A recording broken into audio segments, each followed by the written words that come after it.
Thank you, Dinko. Ja samo da korigujem, ja sam I would nedavno just like to predsjednik say Savjeta Igmanske that inicijative za as of recently, Srbiju smo I'm the izvršili neke president of the kadrovske izmene Council u of the Igman Igmanskoj Initiative for inicijativi. Serbia, so we've made Dozvolite na some početku human ove resource konferencije da changes vas here. sve So pozdravim first of all, I i would da like se to zahvalim welcome you na tome all što and ste se thank danas you priključili for your na participation za učešće na našoj in this konferenciji. conference.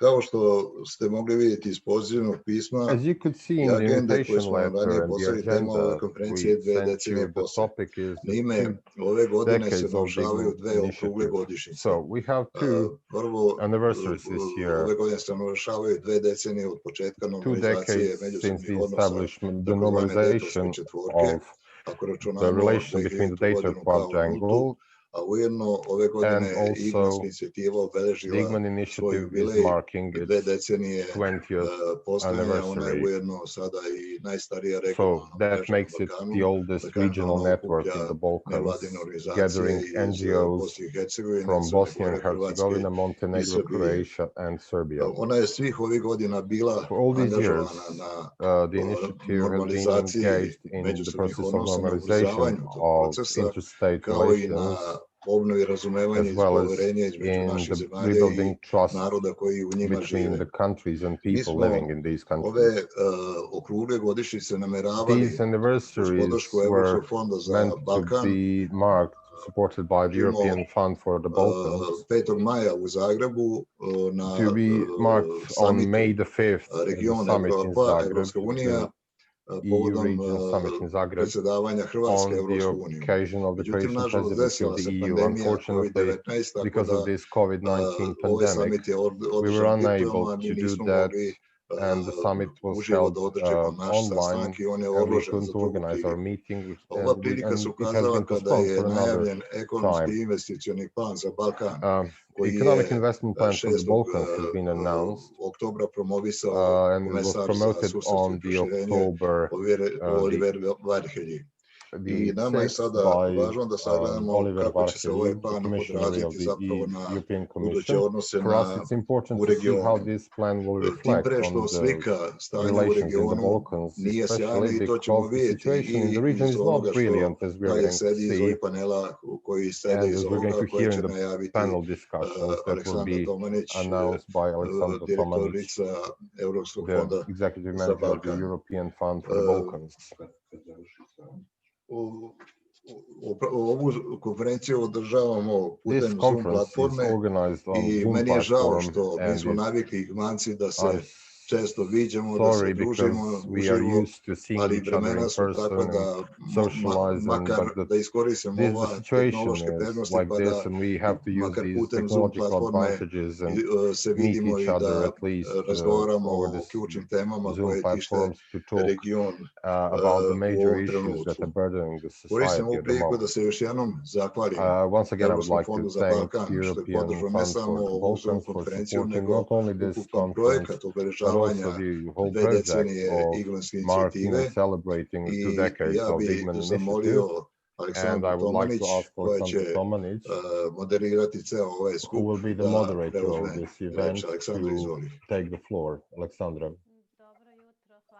Good morning. Thank you very much, Alexander. Since we already have a guest from Berlin, I would like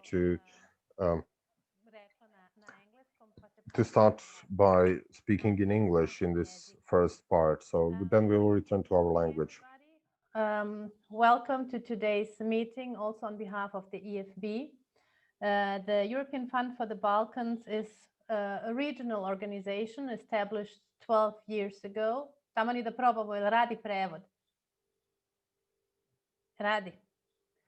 Established 12 years ago as a direct outcome of the third International Commission on the Balkans. We are active in the whole region, and of course, as Alexander mentioned, we have already collaborated previously with the Igman initiative. S kom inicijativom. Čestitke vama svima i na vašoj 20-godišnjici. To je zaista veliki uspeh i značajna godina koju treba obeležiti. Vi ste jedan od najstarijih regionalnih mreža i inicijativa u ovom regionu. vaši koreni su u antiratnom pokretima, to su oni malobrojni, ali značajni pokreti koje smo imali u ovom regiji. Osim mnogih stvari i rezultata koje ste ostvarili do sada, želeo bih da naglasim jedan, istaknem jedan, to što ste vaše zalaganje za ukidanje viza između Hrvatske i Srbije još 2003. I kada danas pogledamo, možemo da izvučemo neke važne lekcije, imajući u vidu da je Igmanska inicijativa već dobar primer za druge regije. Želeo bih samo da bacimo pogled na Kosovo, zato što Kosovo i dalje nije moguće putovanje bez viza i možda neke stvari koje ste vi uradili mogu biti iskorišćeni u tom smislu. Želeo bih da sve nas podsjetim kako ste vi dobili vaše ime, kako je stvoreno ime Igmanska inicijativa pre 20 godina. I želela bih da vas podsjetim da su u pitanju bilo 38 aktivista koji su otišli u Sarajevo da vide Sarajevo u aprilu 1995. da daju primer i prikažu solidarnost, rizikujući sopstveni život. I treba da se sećamo kada obeležamo ovih 20 godina i tog momenta. To je nešto što nam je danas potrebno, taj lični integritet i lična hrabrost da postignemo ovakve rezultate koje vidimo danas. Današnji događaj se naziva 2 decenije od početka normalizacije odnosa Dejtonske četvorke i ta reč početak po imenu govori da smo svi svesni da još nismo stigli do tačke kada možemo da se opustimo. Prošlo 20 godina kad je osnovana inicijativa, 25 godina od Dejtonskog sporazuma. Mnogo toga je urađeno, mnogo toga je nažalost ostalo da se uradi i sad zvuči kao da govorim iz izveštaju Evropske komisije, ali kad toliko dugo radite u tom kontekstu, to je normalno. Vidimo da ljudi napuštaju ovaj regiju iz svih zemalja, uključujući Dejtonsku četvorku i možda je ovo dobar uvod za naš sledećeg gosta, da vidimo da li novi ekonomski i investicioni plan može da donese makar malo nade koje nam tako očajno treba svima. Gospođo Šuc, da li ste sa nama?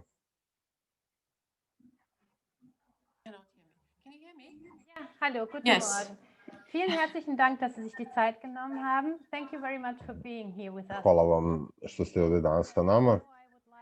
Sada bih želela da vam dam reč i moderatoru ovog razgovora sa vama. Mislim, nismo rekli da je komisioner juče otkazao svoje učešće na današnjoj konferenciji, zato što on i njegov kabinet su u samoizolaciji nakon što je jedan član kabineta testiran pozitivan. I to je jedan od onih, nažalost, koji je putovao sa njim po Balkanu proteklih dana, tako da je to razlog zašto on nije danas sa nama, ali hvala vam u svakom slučaju što ste tu sa nama i izvolite, imate reč. Hvala vam, Aleksandra, i dobrodošli svima, pozdrav iz Berlina. Pre svega želela bih da se pridružim svim čestitkama Igmanskoj inicijativi za to što su uspeli da prežive ovih 20 godina. To je zaista divna prilika da pogledamo šta je postignuto sve na Zapadnom Balkanu i po pitanju integracije u Evropskoj uniji ili 20, odnosno 25 godina nakon svega. Pre nego što pogledamo na ekonomski investicioni plan koji je komisija predstavila, iako oni bi to bolje uradili, svakako bih želela malo da se osvrnem na to kako Nemačka vidi šta se ovde desilo u regionu. Ono što se desilo po tih 20 godina, Zapadni Balkan je bio, već godinama je prioritet spoljne politike, još od samita u Solunu 2003. Znači pre 17 godina. Potvrdili smo našu privrženost evropskoj perspektivi kompletnog regiona. Zašto je to tako? Zato što regija postoji, zaista ima duge istorijske i kulturne veze sa Evropskom unijom, što više i geografski. Zapadni Balkan je u suštini u sredini Evropske unije, tako da mi zaista imamo jasan interes za stabilan rast i za činjenicu da Zapadni Balkan treba da postane članica Evropske unije. Ukoliko pogledamo 20 godina unazad, vidjet ćemo da smo uspeli dosta toga da ostvarimo. Slovenija je postala član 2004. Hrvatska 2013. Crna Gora i Srbija su u procesu pristupanju i pristupnim pregovorima. Severna Makedonija i Albanija su dobili odobrenje da otvore ugovor o pristupanju ove godine i nadamo se da će učestvovati na ovim konferencijama koje su pod našim predsedništvom organizovane. Mi zaista naporno radimo da ispunimo ovaj cilj. Što se tiče Kosova, pozdravljamo dijalog o normalizaciji i drago nam je da su nastavljeni ti razgovori sa Srbijom nakon 20 meseci tišine i veoma nam je drago da je Evropska unija nominovala Miroslava Lajčaka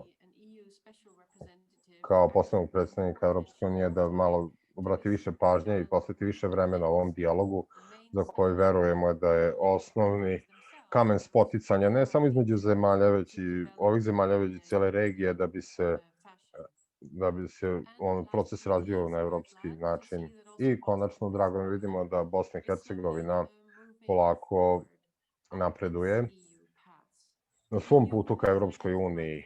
Evropska unija je identifikovala 14 prioriteta kao odrednice i koje treba ispuniti, po kojima treba raditi, koje bosanska vlada treba da ispuni.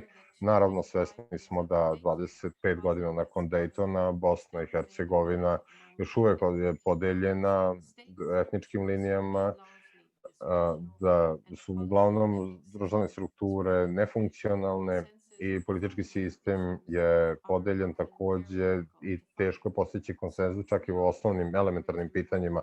Tako da radujemo se tom što ćemo raditi sa Evropskom unijom kao i Kancelarijom visokog predstavnika kako bismo Bosnu i Hercegovinu približili i ubrzali njen put ka Evropskoj uniji. Sada bih volela da se okrene na druge predmete. Ekonomski investicioni plan i solidarnost. Svesni smo da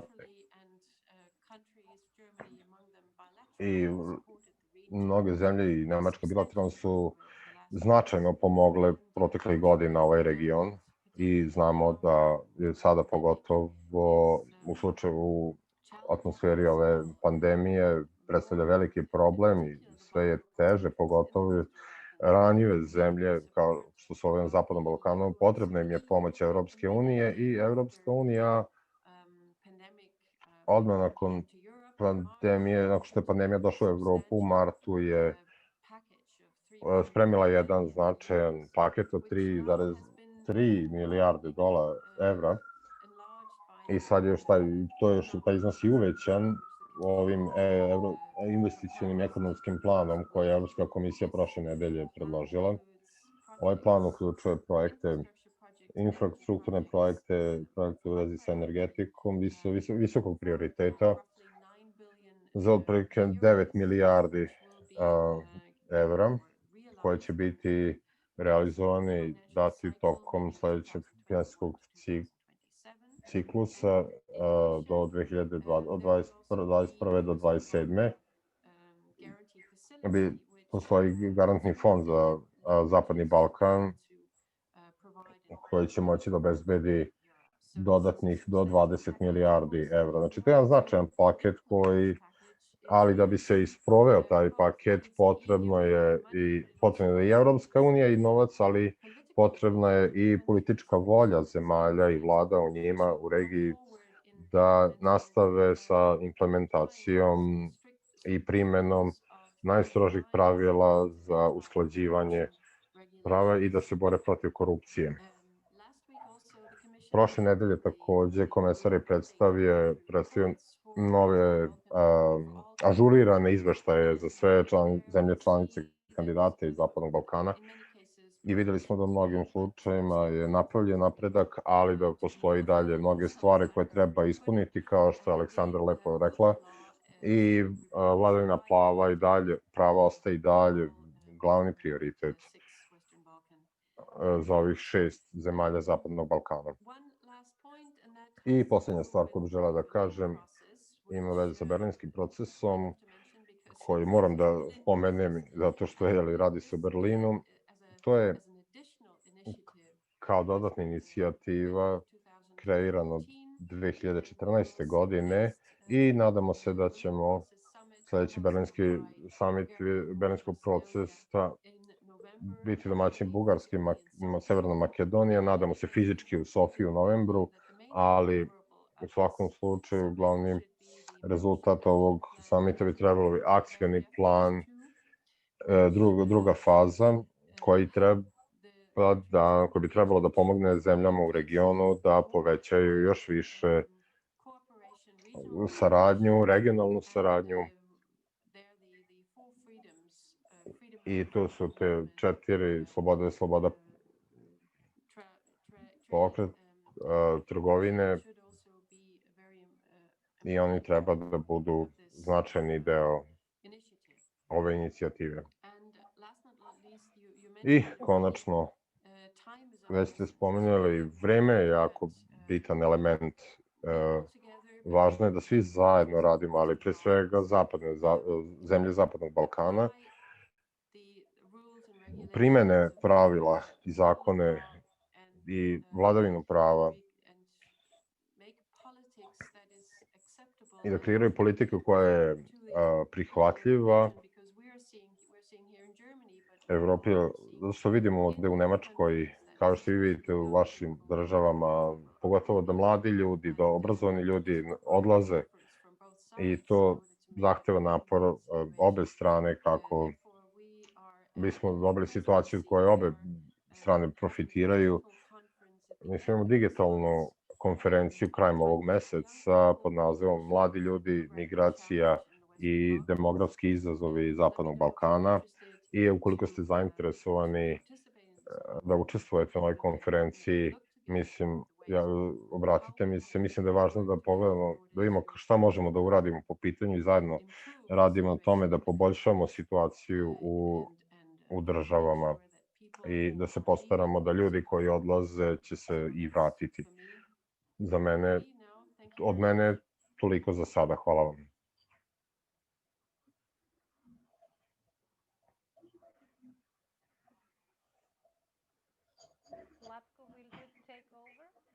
Zlatko, da li ćete vi preuzeti sada? Zlatko, we can't hear you. You have to switch on your microphone.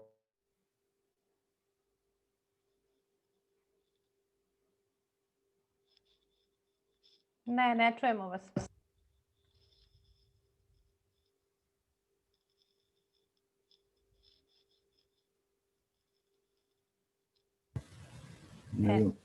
Sad.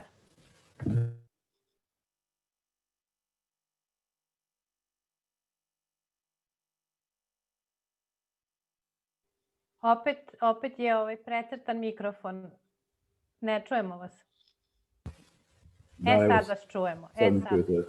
Da, dakle, meni je žao, mi je rečeno da treba govoriti na našem jeziku, bez obzira na to kako ga zvali, zbog svih onih drugih koji slušaju. Prema tome ja sam se spremao na taj način, ali dobro, mislim da neće biti problema. Drugo je što je gospođa Suzan, koja je zaista nama dobro došla na ove prostore, tim prije što moram da kažem da nismo do sad navikli na veliku i ovoliku pažnju prema Zapadnom Balkanu u minulim godinama, koju očigledno Njemačka u svom predsjedavanju predviđa i pokazuje. Prema tome očekujemo zaista jednu dinamiku će da pomjeri neke stvari sa tačke na kojoj se danas nalazimo. Gospođa Šuc je već rekla neke stvari koje sam imao namjeru da pitam, međutim,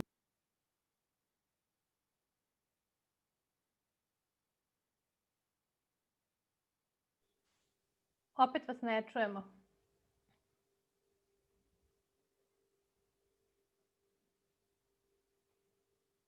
izbacuje, evo, sad je u redu, jel? Sad se čujemo. Da, ne znam zašto izbacuje, ajde dobro. Dakle, bilo bi možda zanimljivo da čujemo malo preciznije o prioritetima njemačkog predsjedavanja Evropskom unijom. Vidimo da je prema onome što do sada znamo težište na ekonomskom i investicionom planu. Da li je to utisak samo ili je zaista tako? Dakle, da je akcenat snažniji na ovome dijelu. Stronger on this part than on what perhaps we find important, and that is the challenge of everything that Dayton brought about or didn't bring about. I'm talking about Bosnia and Herzegovina first and foremost. So first of all, if there are any more concrete information that you could give us about the economic and investment plan, and perhaps later we can talk about the political part a bit later.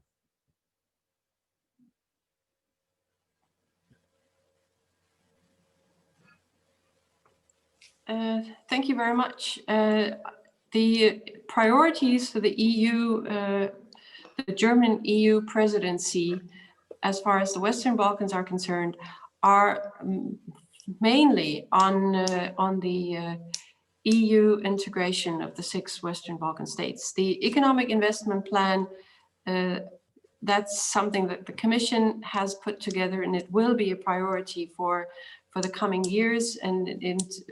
But for now, as far as we are concerned, 6 months of EU presidency is not so much, and it's 27 member states, so it's also quite challenging to bring together everyone. But our main interest really is to materialize the good results that were achieved under the Croatian presidency, meaning the Zagreb summit, which was already mentioned, and mainly also the council conclusions of the March Council that gave a yes to Albania, North Macedonia to start accession negotiations. I already mentioned this earlier, and we are now, the 27 member states under the German guidance are now finalizing the negotiation framework for Albania and North Macedonia. And we will hope to see a first intergovernmental conference for both, meaning that there are challenges for both countries still to be overcome. One is North Macedonia's relationship with Bulgaria, which is very complicated and very complex. And as far as Albania is concerned, there are a number of conditions which were put in the Council conclusions in March, and these conditions will have to be fulfilled before an intergovernmental conference can take place. And so we're working closely with Albania to see where Albania stands and what it will still take to fulfill these conditions in order to pave the way for this first intergovernmental conference. And then I mentioned Kosovo-Serbia, which is of high importance. And here it's mainly Miroslav Lajčák, who now is in the lead of the EU dialogue, but of course he has our support. He has Germany's and French support. You remember that in July, after a long pause, both President Macron and Chancellor Merkel sort of relaunched this dialogue together with the EU and the Vučić and Prime Minister Hoti in Paris, and then Lajčák took over to start a very intense and very difficult negotiation process. So we hope that there we will be able to make progress in this dialogue. And of course, you mentioned Bosnia and Herzegovina.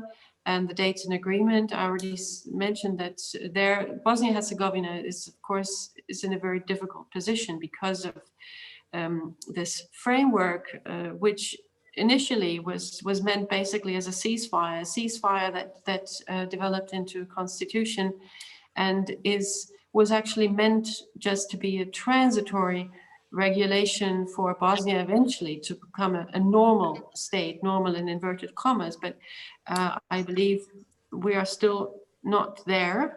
You know the situation much better than I do, but we're very happy that there was progress made on also for Bosnia-Herzegovina on its EU agenda.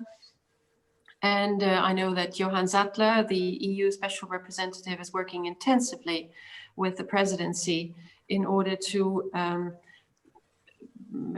enable the country to make further steps in implementing this agenda. We're very happy that an agreement was found that on the local elections in November, and above all, of course, on the elections also in Mostar, which had not taken place for many years, and of course, which also had a decision by the European Court of Human Rights that these elections have to take place. So we hope that these positive elements will have created some dynamics in order to go further. We are aware that the way that the system in Bosnia is structured, there can be blockages from either side at every given moment, but we hope that the government, the presidency, and every institution knows that really what the people of Bosnia-Herzegovina want is a functioning state, is a state that goes towards the European Union. And we hope that there is enough responsibility of everyone to really do whatever it takes to go on this path. And as far as the economic and investment plan, I was briefed that there was going to be also a video from Brussels that with some more detailed explanations, and I'm sure that this will enlighten all of us. Meni je drago što ste spomenuli gospodina Sattlera u ovom kontekstu.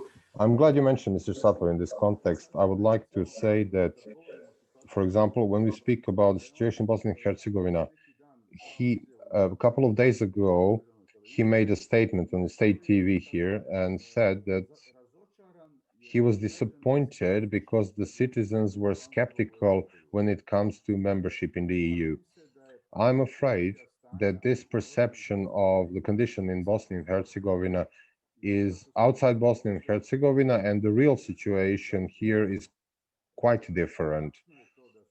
It is true that the citizens of Bosnia and Herzegovina, and we don't use citizens, the word citizens, but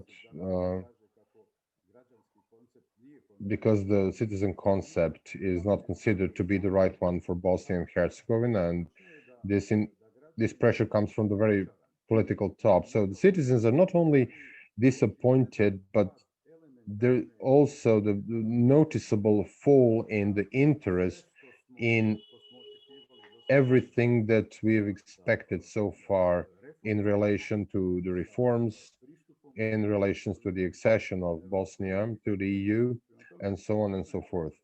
So it is true what Mr. Zattler said, and I do understand his disappointment, but it is obvious that as things are at the moment, the political oligarchs in Bosnia and Herzegovina are not showing the interest that EU possibly believes there is in relation to improving the situation in Bosnia and Herzegovina. So I believe that this issue and the current situation in Bosnia and Herzegovina, which I have to say is is in a critical condition when it comes to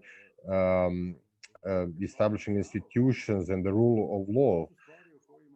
These are the things that we speak about in a way that is optimistic, but the situation in the country is completely different.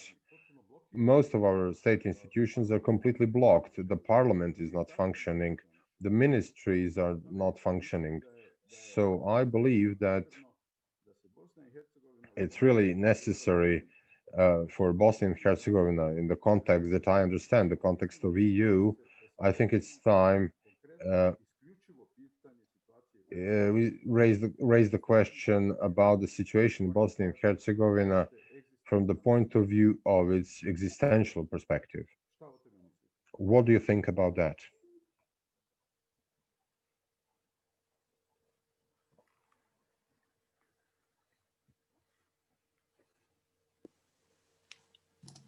Well, I can imagine that there is this disappointment, and the disappointment is also shown by the many people, especially from Bosnia-Herzegovina, who are leaving, who are not trusting a prosperous development in their own country.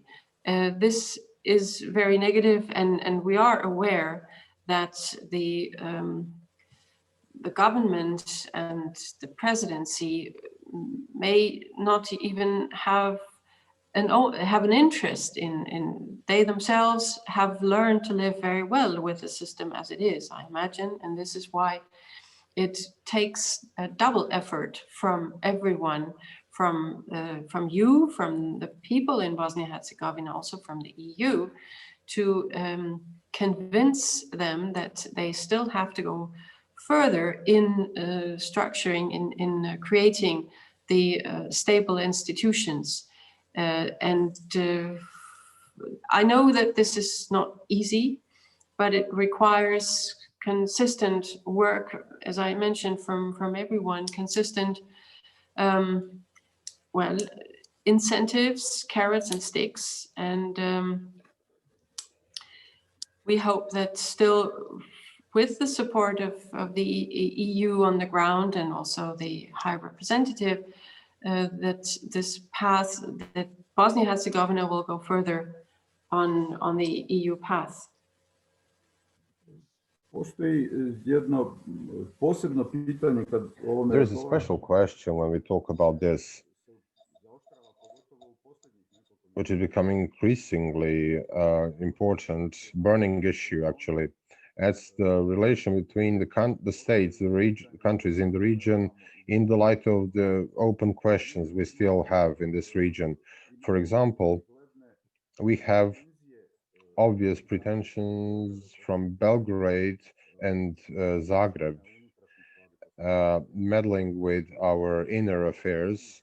And what has also been happening over a couple of weeks is an attempt from Zagreb and, as of yesterday, from Belgrade to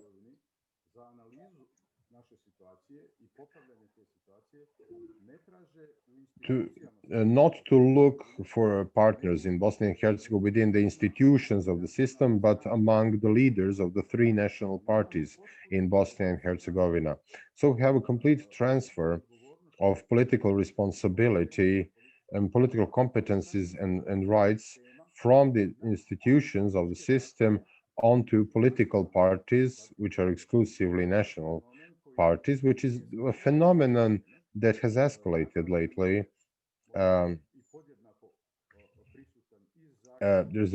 It's very prominent, coming from both Zagreb and Belgrade, and there's a great interest in Bosnia and Herzegovina among people who follow this and who feel the consequences of this trend.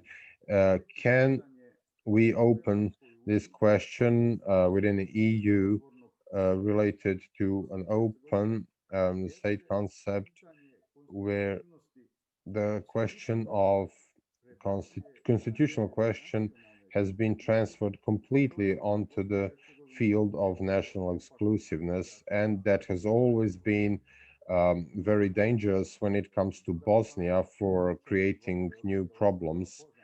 I would like to give you the example of a verdict by the Human Rights Court in Strasbourg before 11 years ago, when all citizens of Bosnia and Herzegovina were denied the right to take part in the electoral process. So this verdict is now 11 years old, and the directive from Strasbourg has not been implemented in Bosnia and Herzegovina ever since, and this is clearly a political project. I have to say that when we talk about the rule of law, which is the first question posed by EU here, and which is understood to be extremely important, but we also have to ask the question, what happens when it comes to implementing the verdict of the Human Rights Court from Strasbourg here on the ground?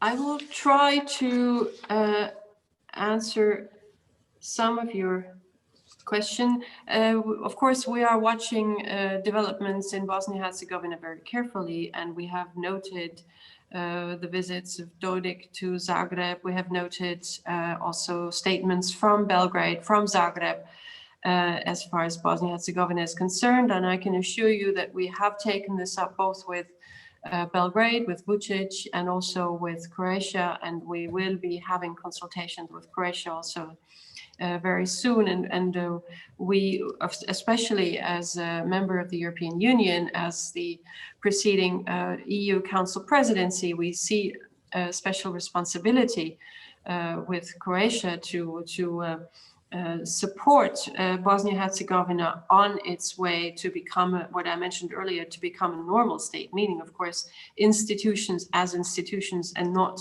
a country led by ethnic groups and parties.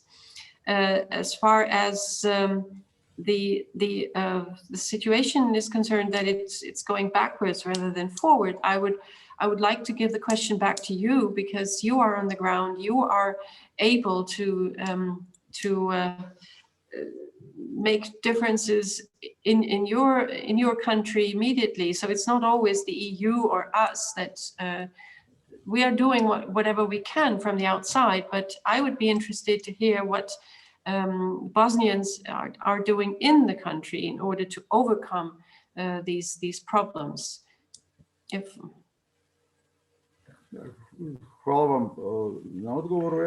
you very much for your reply. I would just also like to ask perhaps a more concrete question that people from the whole region are interested in. Can you tell us something more about the importance of the economic and investment plan for Western Balkans in rectifying the consequences of the pandemic, COVID-19 pandemics in these countries? That is a question that is of great importance to everyone in the EU and in the Western Balkans as well.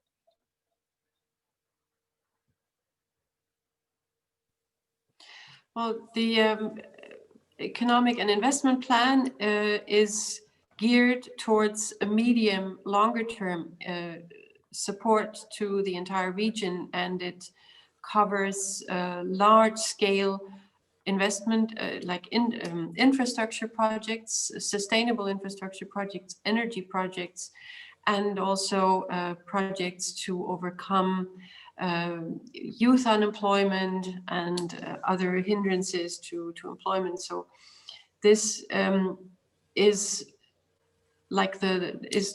trying to meet the medium-term consequences of the COVID-19 pandemic, which of course will or has already hit economies very hard, very difficultly. The earlier package, which I already mentioned, the 3.3 billion, that was a direct investment, which in many cases or most cases has already been dispersed, and that is to strengthen the health systems and also to give the possibility for health institutions to be trained and be able to respond immediately to the challenges of the COVID-19. And I would like to mention one example on a bilateral level. First of all, we have also supported the countries in the Western Balkans with immediate support, giving ventilators to high quality ventilators to all countries in the Western Balkans in order to be able to help people in need.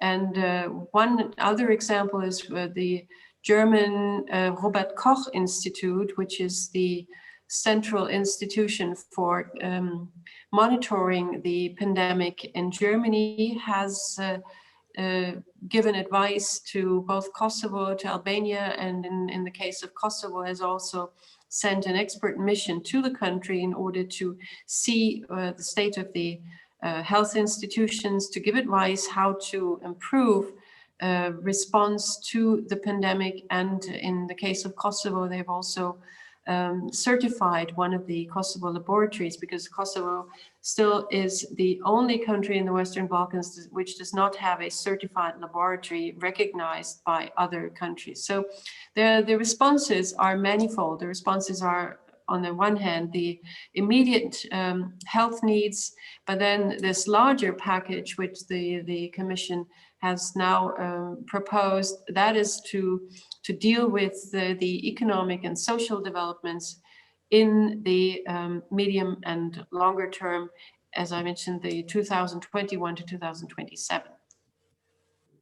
Hvala vam na iscrpnim odgovorima koji su veoma važni. Thank you very much for these detailed answers that are so crucial for understanding the direction in which the EU and especially Germany as the presiding country is taking. So it's been mentioned already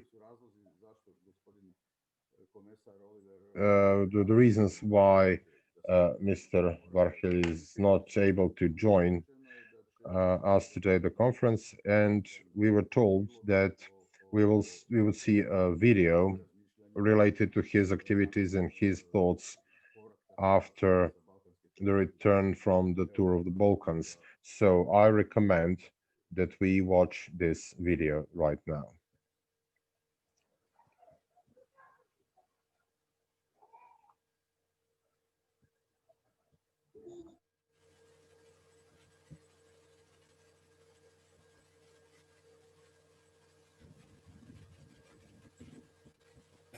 As you heard, the Commission has now accomplished the renewal of the enlargement policy of the Commission and the EU by providing the last missing element, which is the economic and investment plan for the entire Western Balkan region. When this Commission took office, it was its priority from the first day to increase our engagement with the Western Balkan countries and to engage directly with them, not only when it comes to enlargement, but also how to speed up the reforms and how to speed up the economic catch-up with the region. This has all the more been more important because of the COVID crisis. You see that it is a major challenge also for them to recover economically after that. But since it is our neighborhood, it is also a priority for us to design together the recovery with them, the economic recovery with them as much as we can. Not only that, but during the Zagreb summit earlier this year, we had a very clear assignment from the leaders that they want us, the European Council wants us to move ahead and provide a meaningful plan for the Western Balkans. What you see today is a plan that should spur long-term economic recovery and regional cooperation speeded up, convergence with the EU. And this is a plan of 9 billion euros, composed of 10 flagship initiatives plus other areas of economic investment. And this should bring about a major change in the Western Balkans, not only for the economy, but also for the people of the Western Balkans in a very touchable, seeable way in the next coming 4 to 5 years. We also established a new Western Balkans guarantee facility, which should further enhance investment capacity in the region, and it should mobilize up to 20 billion euros in public and private investments. So this altogether should bring about at least 28 billion euros in terms of investment to the region. If I want to translate this, we are talking about more or less 30% of the GDP of the entire region. And if you ask me what is the impact of such a plan, we hope to see at least 3.6% of GDP growth coming out of this plan only. What are the key areas? We have first the sustainable transport system. As you see, as an investment climate, the first is always having the right infrastructure. If you look at the Western Balkans, you see that still the major infrastructures are missing. We need to link the region with Europe much better, but also we need to link the region within. So we decided to provide plans to link up all the capitals with road and rail. And these connections should serve to accelerate the economic development through trade, but also through attracting investment into the region. Of course, these transport corridors would have to be done in accordance with our standards and in line with the 10T initiative, but this can bring about economic growth immediately. The second area which I would like to highlight is clean energy. As you know, the region is still largely dependent on the use of coal and lignite. If you look at the winter month, the pollution is becoming a major health hazard in the region. So we decided that we are more than happy and ready to help this region to phase out coal as quickly as possible to reduce this health hazard. And only by replacing coal with gas as a transitional fuel, which is to be followed by hydrogen, we can decrease their emission by over 60% immediately. And we can, of course, do away with the health hazards that I've been talking about. The third is the green transition. We need to clear the air. We need to help them to establish renewable energy sources. In there, we're working with them on hydro electricity generation projects, but also on photovoltaic and wind. But we are also devoting huge attention to wastewater management and waste management, which is a major challenge in the region. And one should not forget the single biggest potential, which is the reduction of emissions through energy efficiency measures, basically by retrofitting buildings. If you look at the Balkans, you see that 40% of all the emissions are coming from buildings. Now, the fourth big element of our offer to the Balkans is related to the digital economy. We need to create the right conditions for a future-proof economy, and in that, digital is key. We need the right skills, which means that we need to invest into the education system, because we have a clear skill mismatch in the region. But we also have to invest into the basic infrastructure, which is the broadband, the availability of broadband internet connections in the region. Again, this is something that we would like to promote. And finally, of course, we are ready and eager to invest in the human capital, be it education or be it the social area. We are ready to engage with our Western Balkan partners. And in that, I would like to remind you all that we have a social challenge related to the Roma population of this region, who are also who should also be made part of the economy and the society. So far, attempts have been made unsuccessfully to integrate them fully into the labor market, but we will help now our partners to make that a reality so that we can increase the workforce available in the region. The whole plan is based on a regional approach meaning regional participation, regional impact, and regional contribution. So everything that you see in our flagship will be defined on a regional scale and on a regional basis, and this should bring together the region. If I look at the figures, I see that only from intensifying the economic cooperation within the region, we can boost the economy by 7% of their GDP. Of course, this plan goes hand in hand with the implementation of the reforms, because without the reforms, it's impossible to create the right business environment for European companies now, considering cutting shorter their value chains. It means that they need a proper functioning rule of law system, independent judiciary, a reliable tax system that will make it interesting for them to come and invest in the region. We also adopted today the enlargement package. I think you have seen the assessments we gave. I don't want to dwell on this too long. We are hopeful that these reports will be well received, and I'm happy to answer any questions on those.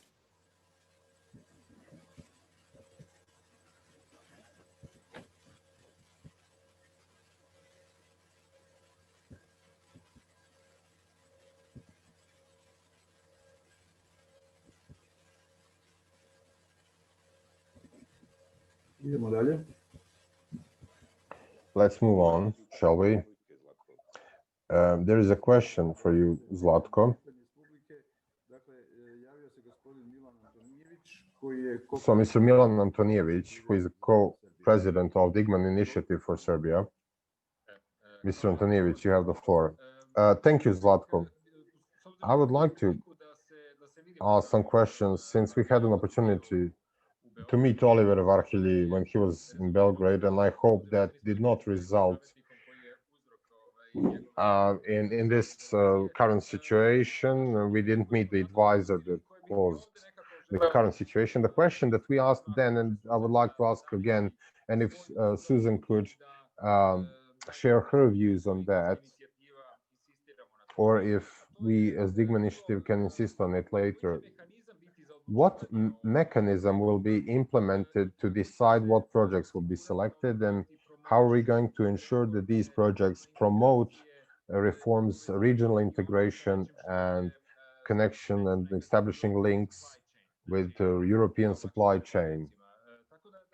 So there are some open questions when it comes to European investment plan, and I think that we should also discuss them at this stage when they are still being presented.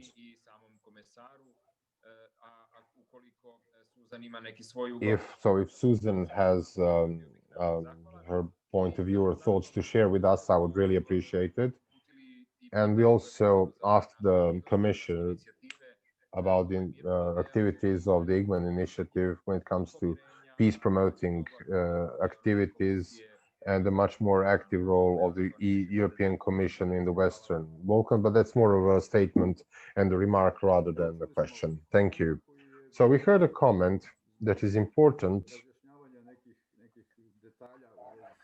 for clarifying some details related to the program. So Mr. Antonijević asked the question, so if Susan has something to say about this, the floor is yours. If not, we are out of time, and we will continue with the presidential panel. So, if I may, yes, if I may, maybe also as a final word, as far as the mechanism I'm concerned, this will go like all projects are being decided in Brussels through panels and commissions, but I'm sure that this question is better put to the Commission itself or the EU delegation in Belgrade in your case. But I would like to stress what Mr. Varhelyi also said about the necessary framework conditions for investments to be attracted. The money is there, the money is an offer, but of course the framework conditions have to be right, and that is, again, I mentioned the rule of law. It means there have to be fair selection procedures, and all investors who have an interest to come to the region, they have to be sure that rule of law works, that they can turn to an impartial judiciary, that they can rely on selection procedures which are based on performance and not on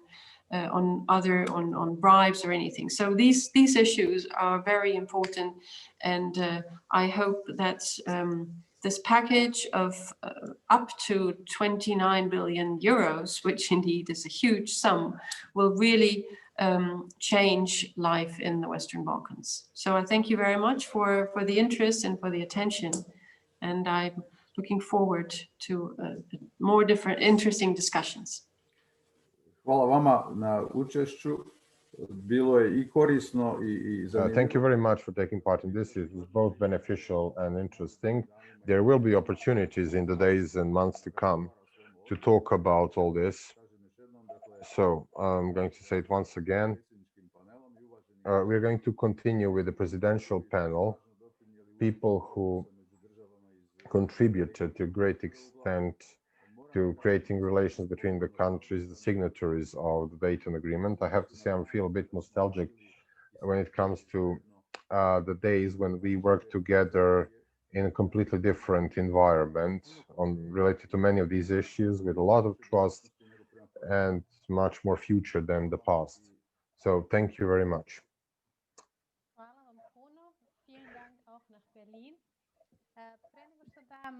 Before I ask Mr. Popov to continue moderating the panel, I cannot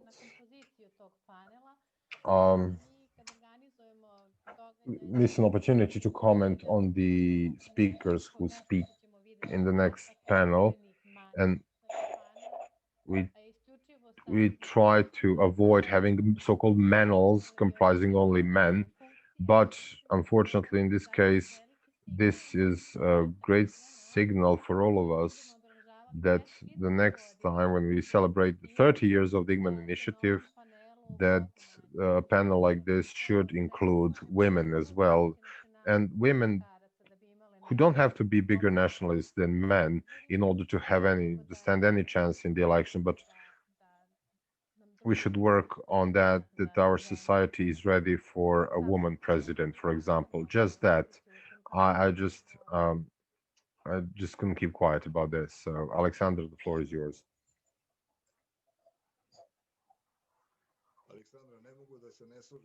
Alexandra, I can't disagree with you, and I think it would be really great if we had this gender equality here when it comes to key people in our countries.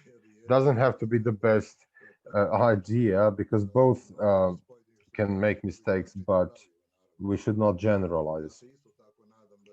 Like you, I hope that in the next 10 years, the situation will change.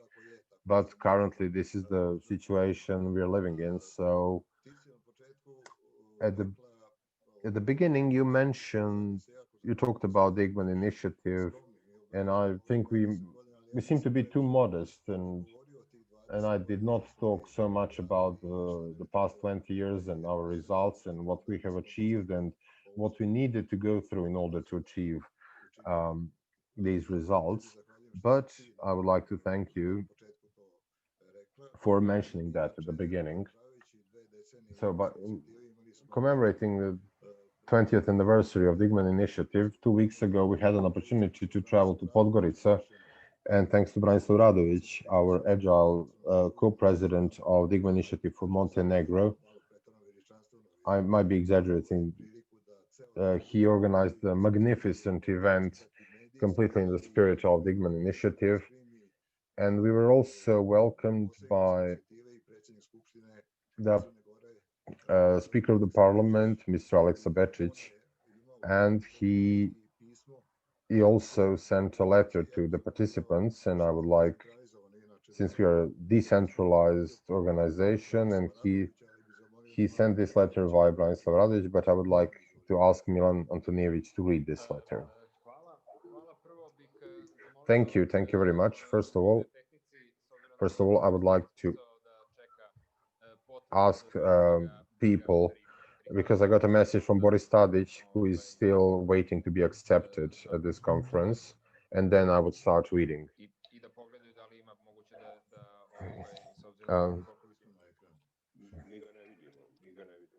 We can't see him. All right, as soon as he appears, we will let him in, of course. So, I just asked him to try again. So should we wait for him, maybe a couple of minutes? I can't see if the other participants are here from the presidential panel.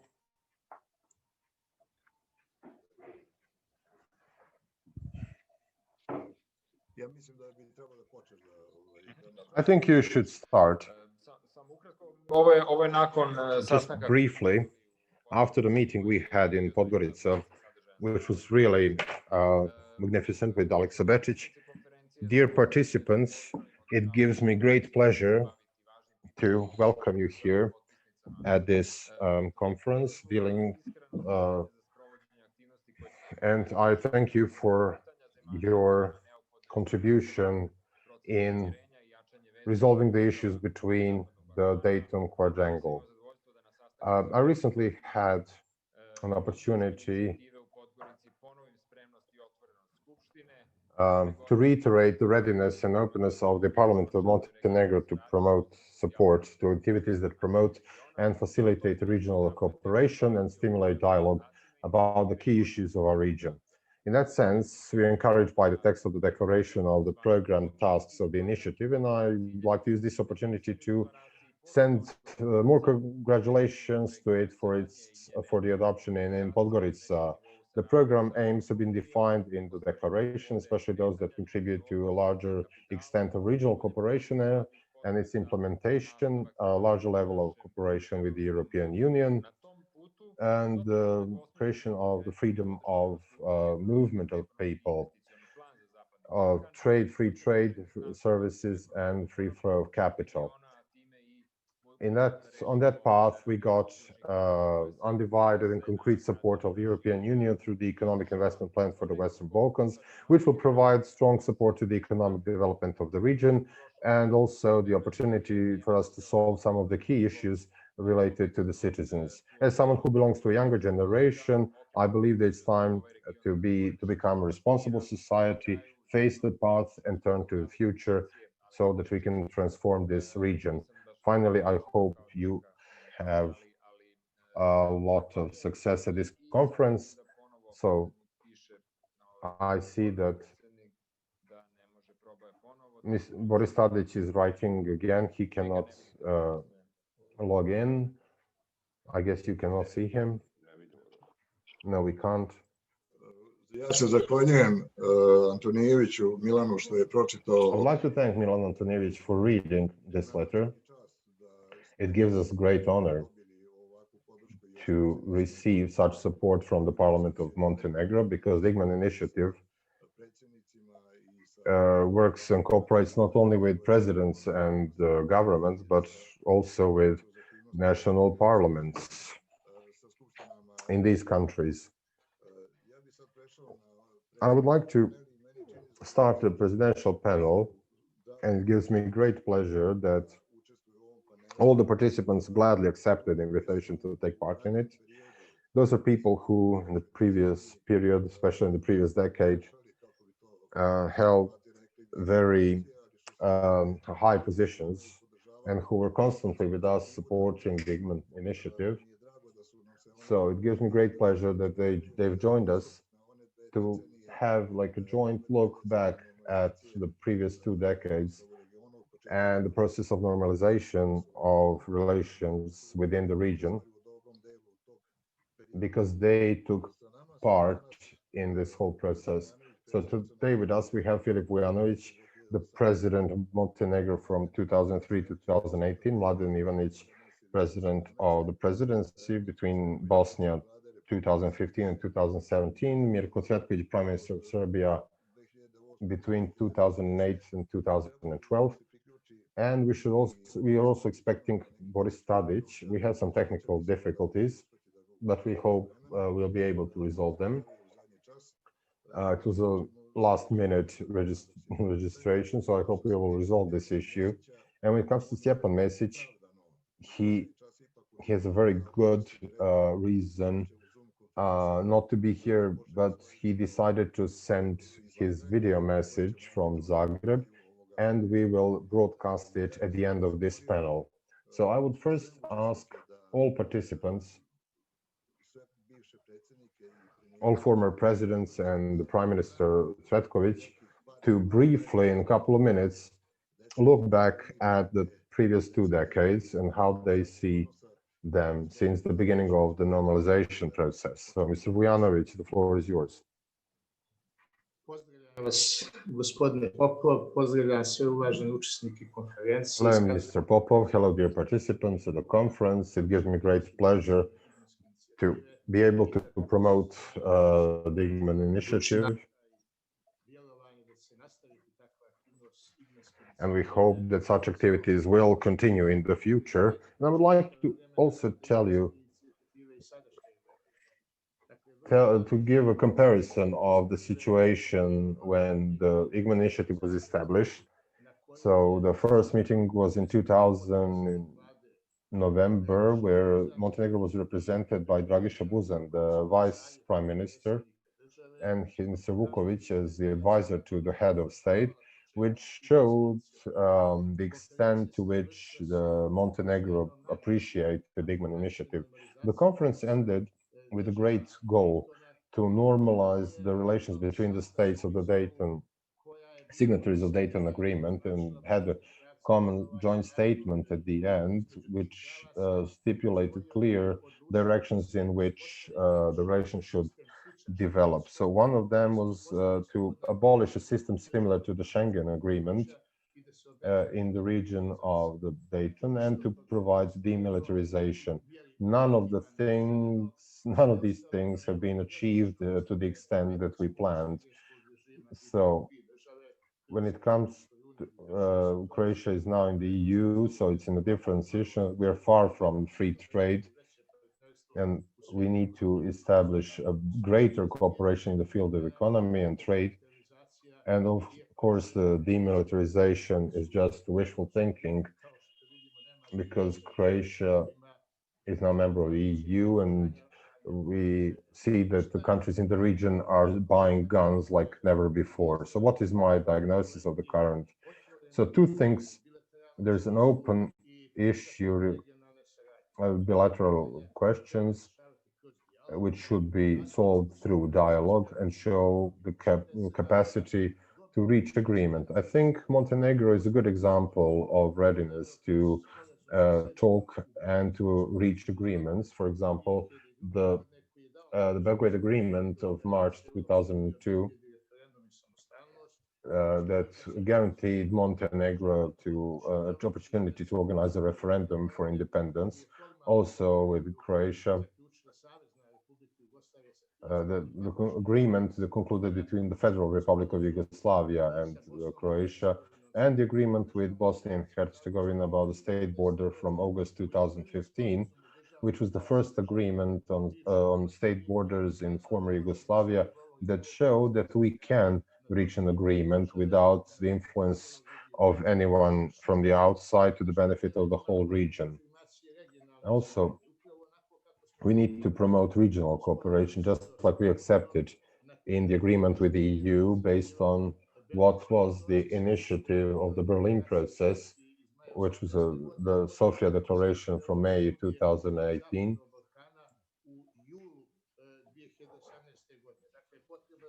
So the need to connect the region, to provide advancement in education, science, technology, and research, and in that sense, to establish close contact that will provide closer contact. I believe that both the Igman initiative and also in the book written by Mr. Alexander Popov, there are some great quotes related to that and the potential that we can fulfill if we establish mutual cooperation. Thank you very much, Mr. Vujanović, for your comments and kind words addressed to the Igman initiative. Of course, there is room for improvement and for cooperation between the Igman initiative.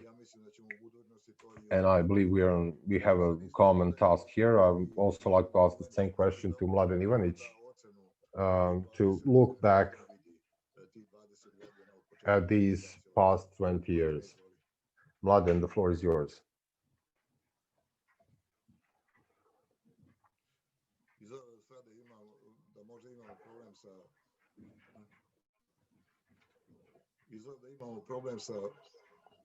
We seem to have a problem with the connection. So I would ask Prime Minister Mirko Cvetkovic to take the floor until we establish what the problem is. Mirko, the floor is yours. Mirko, can you hear me? Yes, we can hear you really well. First of all, I would like to welcome everyone. What can I say about the previous 20 years? In a way, I'm sorry, it's not Corona.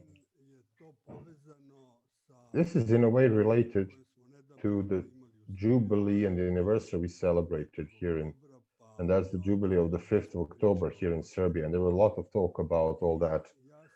And I observed what people were talking about. Mostly they're dissatisfied. All those expectations have been abandoned and hopes let down. And I will try to look back at where we were 20 years ago and where we are now. Being an economist, I had to look at some figures, and they paint a different picture from what some people believe. First of all, if we look at GDP per capita at the beginning of the century, it was just $1,160 per capita. $7,400. 20 years later, purchasing power GDP per capita is over $18,000, which means we have improved the standard by more than 2 times. When it comes to foreign trading, in 2000, the total exchange was 4.9, and in 2022.7 billions, which means 10 times more, and more than half of it was export. Now it's over 90%. It all speaks about how much we have advanced as a country and how we connected in the export-import trade, and all these figures show the economic position and also how much we cooperated with each other. At the same time, in that period, there was a political decision about the road to the EU. We became members of the European organization. We started some reforms. We were creating independent institutions, and the European integrations were advancing at a fast rate, at least at the beginning, also after the year 2000.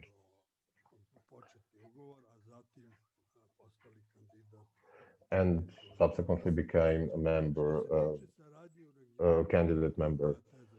When it comes to cooperation, and that's in the region, that's something I would like to talk about, is I believe that the cooperation in the region has its ups and downs, naturally.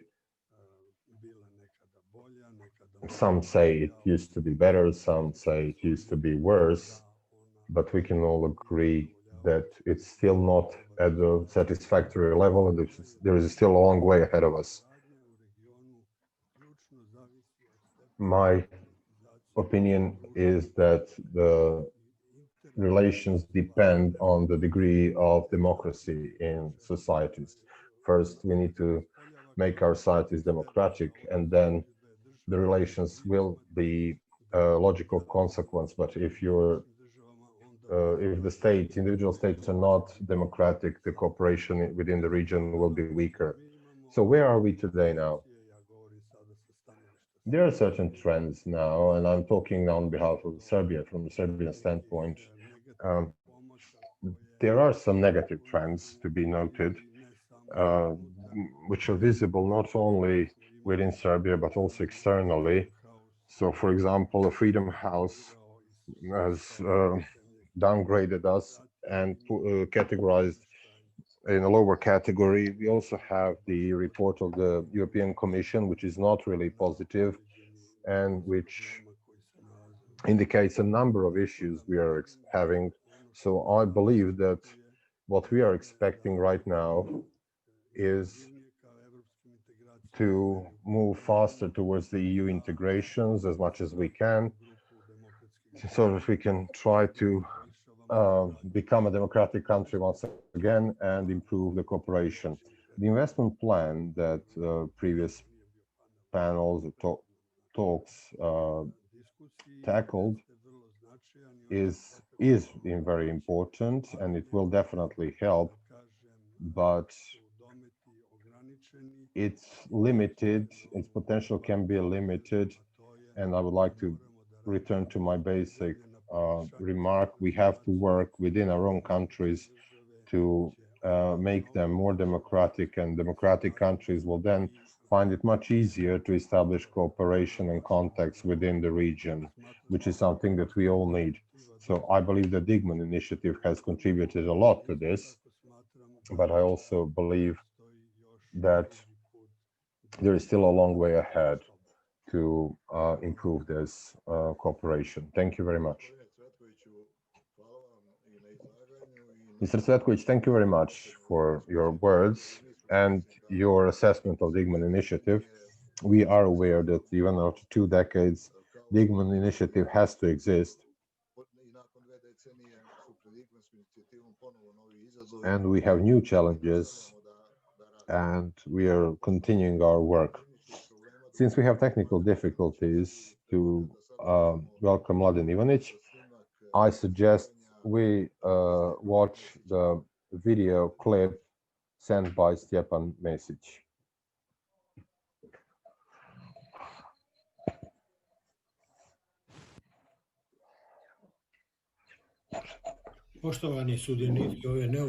Dear participants at this unusual yet so appropriate conference, it gives me great pleasure to be able to use the occasion of the 20th anniversary of the Digman Initiative to share some of my thoughts, both about the past 2 decades and the present time. The Digman Initiative, association, umbrella association of NGOs from 3 states, from what used to be known then as the Dayton Triangle, Serbia, Bosnia and Herzegovina and Croatia, appeared on the public and political stage when the wars and the dissolution of Yugoslavia, with whose consequences the members of the association have been dealing intensively, were already behind us. It was correctly estimated that it was the right moment for us to get organized and start working together on removing the consequences of the wars, first and foremost by building normal relations between the newly established countries, and especially by destroying the hate,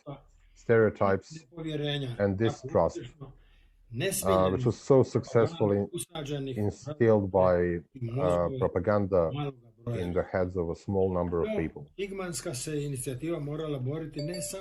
So the Digman Initiative had to deal with not only being unaccepted by those who blindly followed slogans about centuries-long hostility, about us being different from them and unable to live with them, but also with a lack of political will among those who were able but unwilling or not brave enough to mentally end the war that had been over at the battlefield 5 years before that.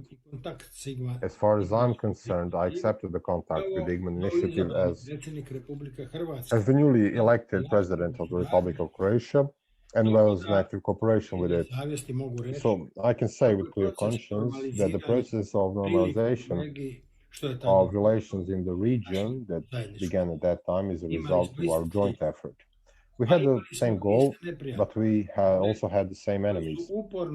Those who constantly reheated historical myths based on rigid nationalism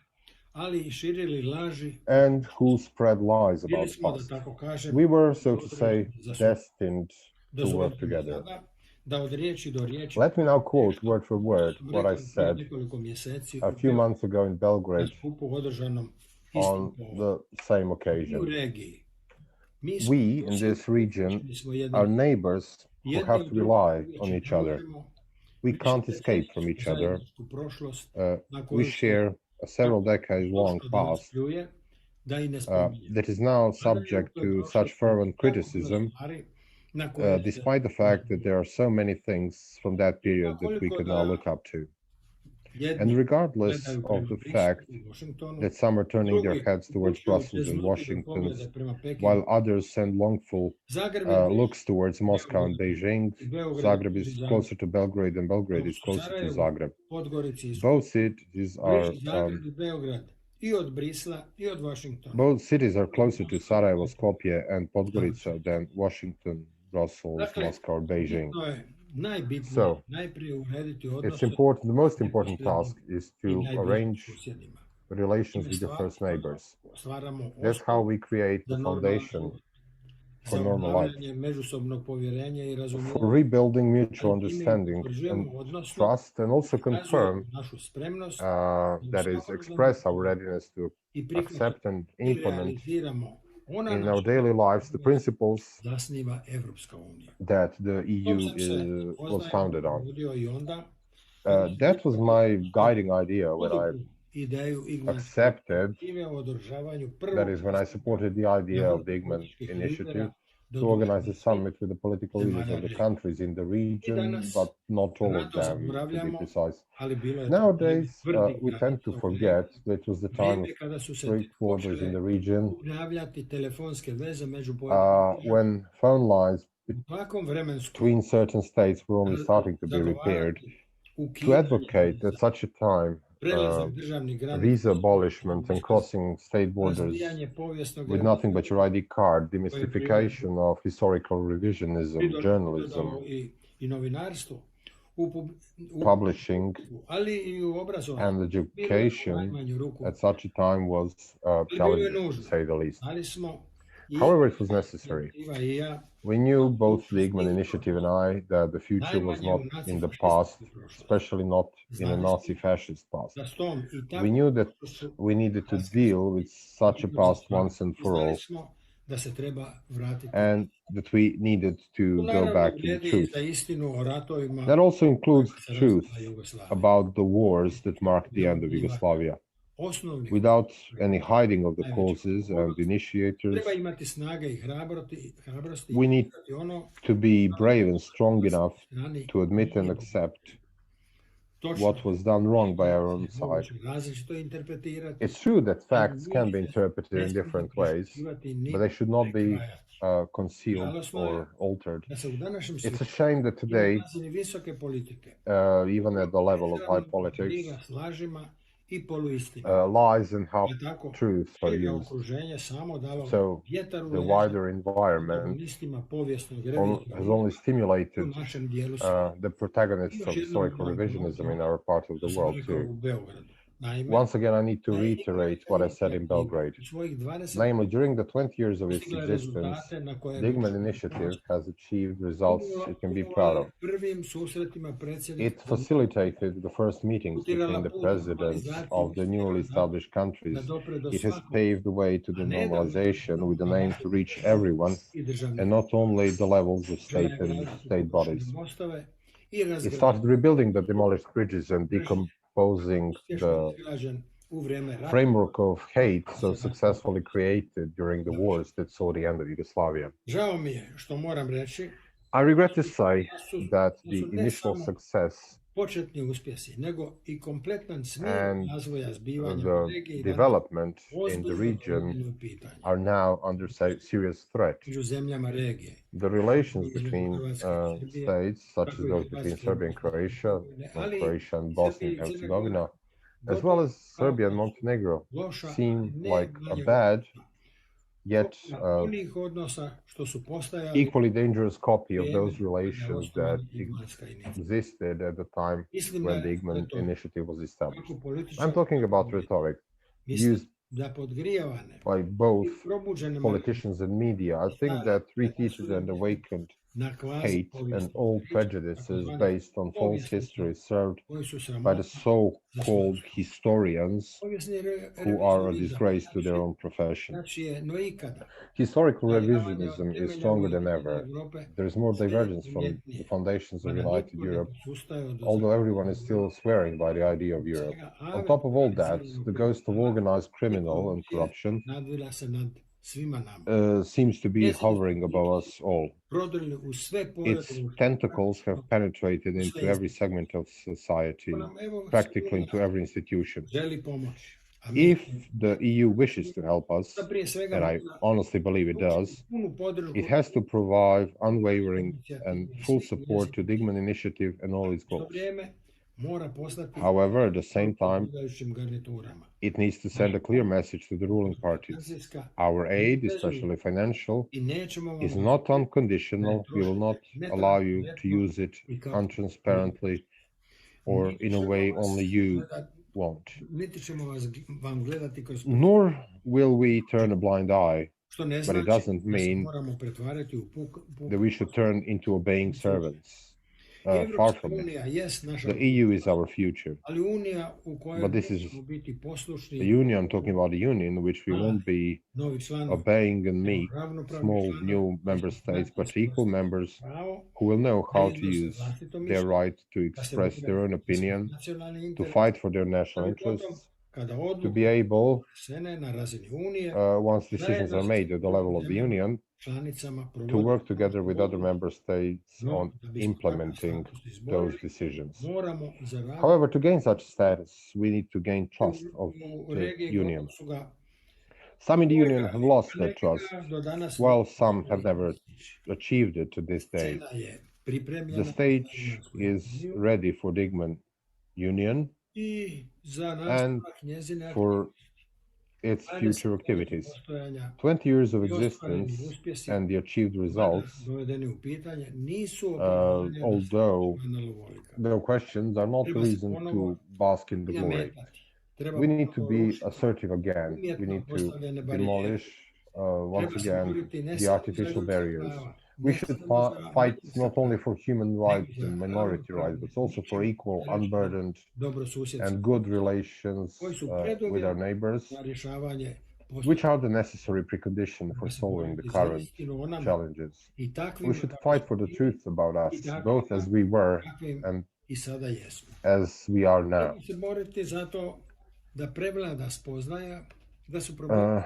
We should strive to raise awareness that the problems of our neighbors are our problems too, that our neighbors' successes are our successes too. Ultimately, we need to understand that together we can achieve things that we can't achieve individually.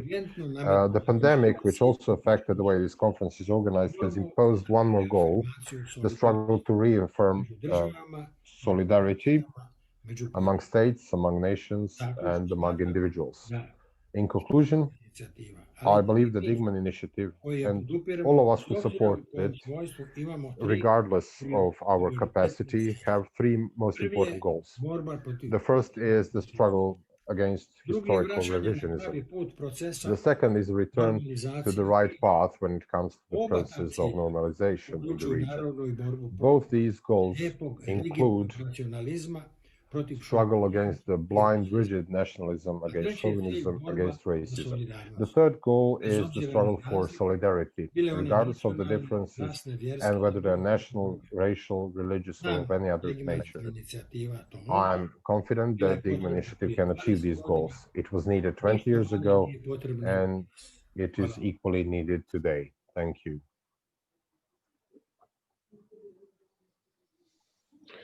Evo ovako, pošto imamo tehničkih problema, Since we have some technical difficulties, mi ćemo vas zamoliti, prekinut ćemo sastanak na 5 minuta da to we are going to stop the meeting for 5 minutes and attempt to resolve that. Skuvajte kafu, so you can get yourself a cup of coffee or a cup of tea. I kliknete ponovo na onaj isti link koji smo vam poslali za 5 minuta. The same link that we sent you. So we'll see you in 5 minutes. Okay, vidimo se. See you. Su neuporedivo intenzivniji. S druge strane, ideja Igmarske inicijative je velika i možda jedino normalna u ovom regionu, ali bojim se da politička kultura o kojoj najčešće govorim kao ključnom problemu svih država Zapadnog Balkana jeste faktor koji sprečava baš ovakvu veliku ideju da bude realizovana, da obezbedi normalizaciju i obezbedi normalan dijalog. Eto, ako mogu da iskažem neku vrstu skepticizma, ona je pre svega vezana za našu zajedničku političku kulturu, koja nedvosmisleno svedoči da smo u stvari isti narod, ali sa različitim predznacima. Eto, toliko.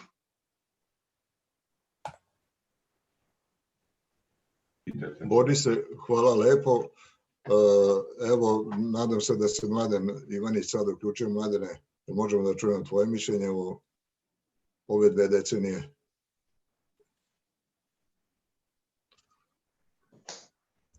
Dobro, i dalje imamo problema sa uključivanjem Mladena Ivanića. Jedno pitanje ću postaviti isto svima vama, ali kratak odgovor da bude. Koji su ključni izazovi u regionu u narednom periodu i kako vi vidite njihovo razrešenje? Prvo, gospodin Bojanović. Gospodin Bojanović, izvolite.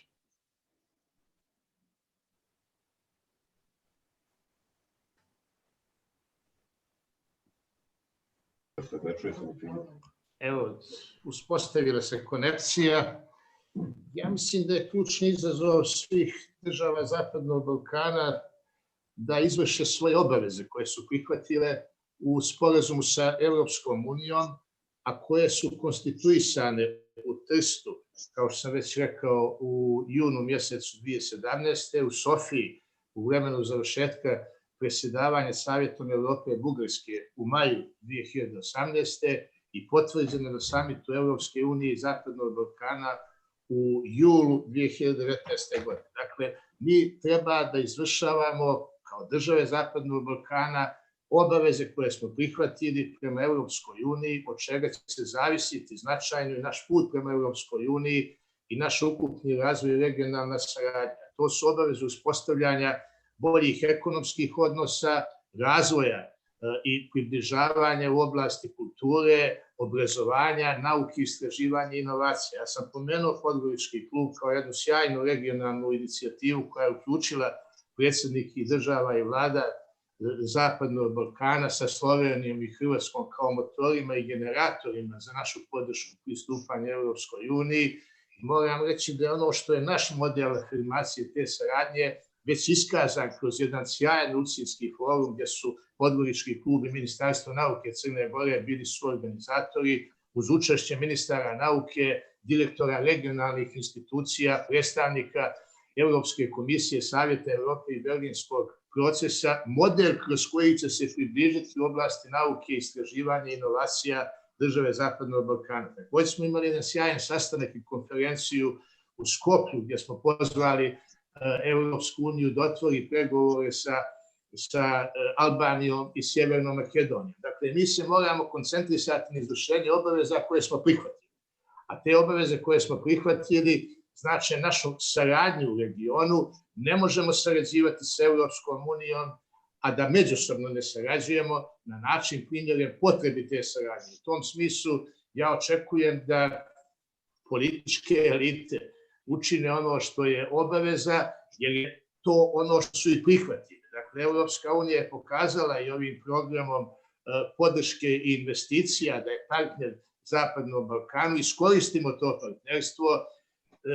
Ovaj iznos koji je u donaciji od 9 milijardi eura usmjerimo ka onome što je Evropska unija dala, prije svega povezivanju oblasti transporta, zaštite životne sredine i obezbeđenju novih radnih mjesta i obezbedimo kvalitetne jeftine kredite za ukupni ekonomski razvoj ovog regiona.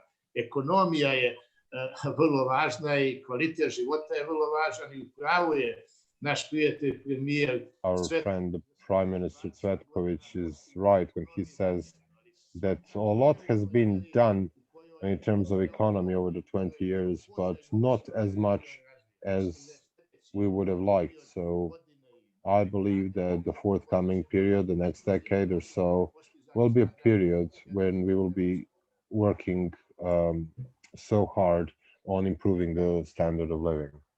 Hvala lepo, isto pitanje za Thank you very gospodina much. The Cvetkovića. same question for Mr. Cvetković.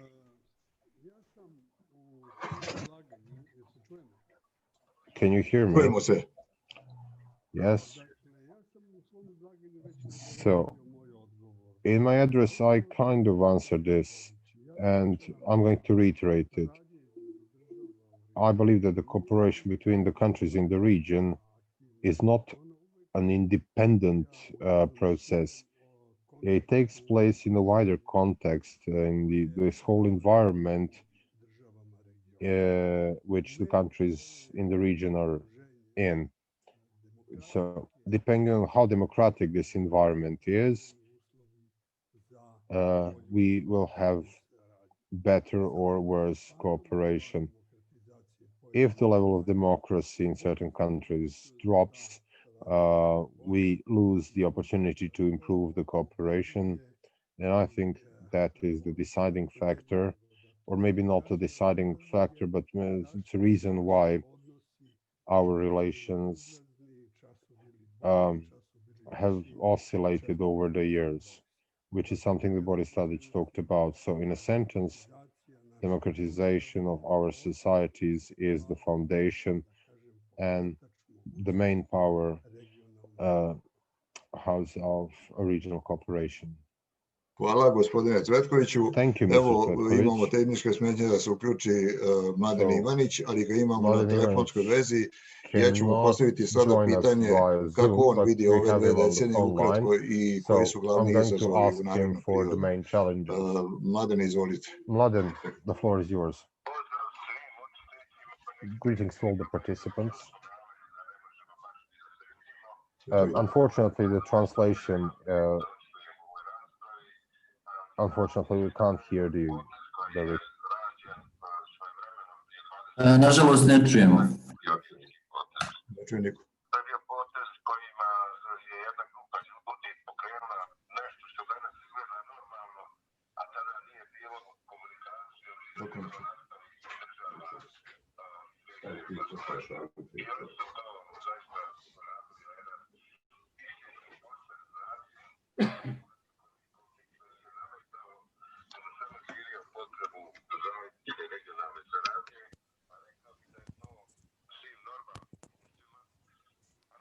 Tako i na Zapadnom Balkanu stvar koja bi trebala biti potpuno normalna.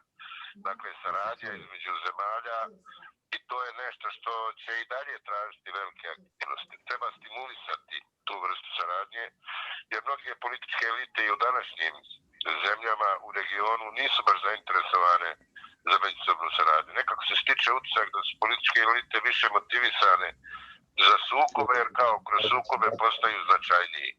A ako je saradnja i ako je sve normalno, kao tada nisu politički važni i značajni. To je potpuno poremećen pristup, nažalost, još uvijek prisutan. Moram biti iskren da smatram da je ta saradnja u regionu dosta dobro napredovala da unazad 10 godina. A onda se vratila ponovo unazad i rekao bih da su danas odnosi između zemalja u regionu lošiji nego što su bili prije 10 godina.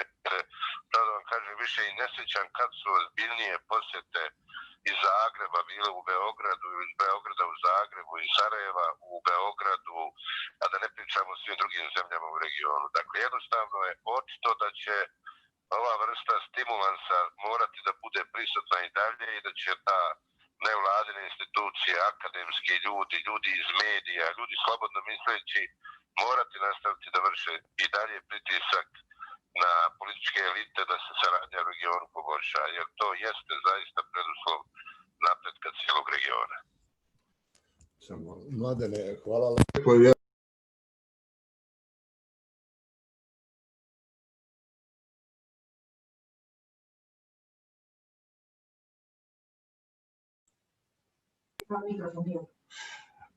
Dakle, isto pitanje koje sam postavio gospodinu Vujanoviću i Cvetkoviću, a to je koji su glavni izazovi u narednom periodu i kako da se razreše. Ukratko bih zamolio Borisa Tadića da odgovori na ovo pitanje.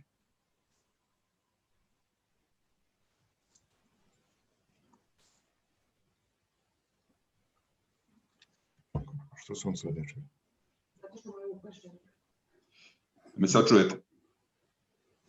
Dakle, pored naših unutrašnjih izazova i stalnom srljanju u konflikte, što je vezano za našu političku kulturu koja je ispunjena agresijom i niskim potencijalom rekoncilijacije ili dogovora ili artikulacije interesa, mi se suočavamo sa velikim globalnim interesima. Nalazimo se na razmeđu svetova, u okolnostima u kojima kontinent na kome postojimo i politička zajednica koju želimo da uđemo, Evropska unija, ima ozbiljne, nedefinisane, ili me čujete možda?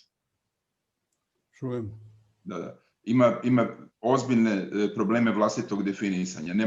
Evropska unija do danas nije bila u stanju da definiše svoj prostor, svoje granice, svoje odnose sa zemljama sa kojima ima fizički dodir, kao što je, na primjer, Turska, kao što je Rusija, da ne govorimo o odnosima sa Sjedinjenim Američkim Državama i Kinom. Dakle, i zapadni svet ima vidljive pukotine i one se mogu očekivati čak i u evroatlantskoj strukturi u najskorije vreme. Stoga, u takvom jednom ambijentu naši hronični problemi, nesposobnosti dogovora i artikulacije interesa na jedan civilizovani miran način, da ne govorimo o procesima pomirenja koji su neophodni da bismo živeli u jednom svetu koji je u ekonomskom smislu i u fizičkom smislu, u kulturološkom smislu održiv, mi ćemo se suočavati u tom kontekstu sa ozbiljnim izazovima. Tek treba vidjeti kako će svet izgledati u narednim godinama, što je manje više ovog trenutka nepredvidljivo, ali ono što jeste moja zabrinutost, da li mi sa našim hroničnim problemima uopšte možemo valjano da korespondiramo i da sarađujemo i da pronalazimo mogućnosti opstanka i normalnog života u svetu koji takođe srlja ovog trenutka u nekontrolisani konflikt. Mi imamo konflikt u Nagorno Karabahu gde se sudaraju interesi ne samo zapadnih zemalja, NATO i Rusije, već i Turske i Rusije. Vrlo kritičan moment, a istovremeno jedno raspaljivanje konflikta u Podkavkaziju vrlo lako može da se prenese na prostor Zapadnog Balkana jer živimo u spojenim sudovima.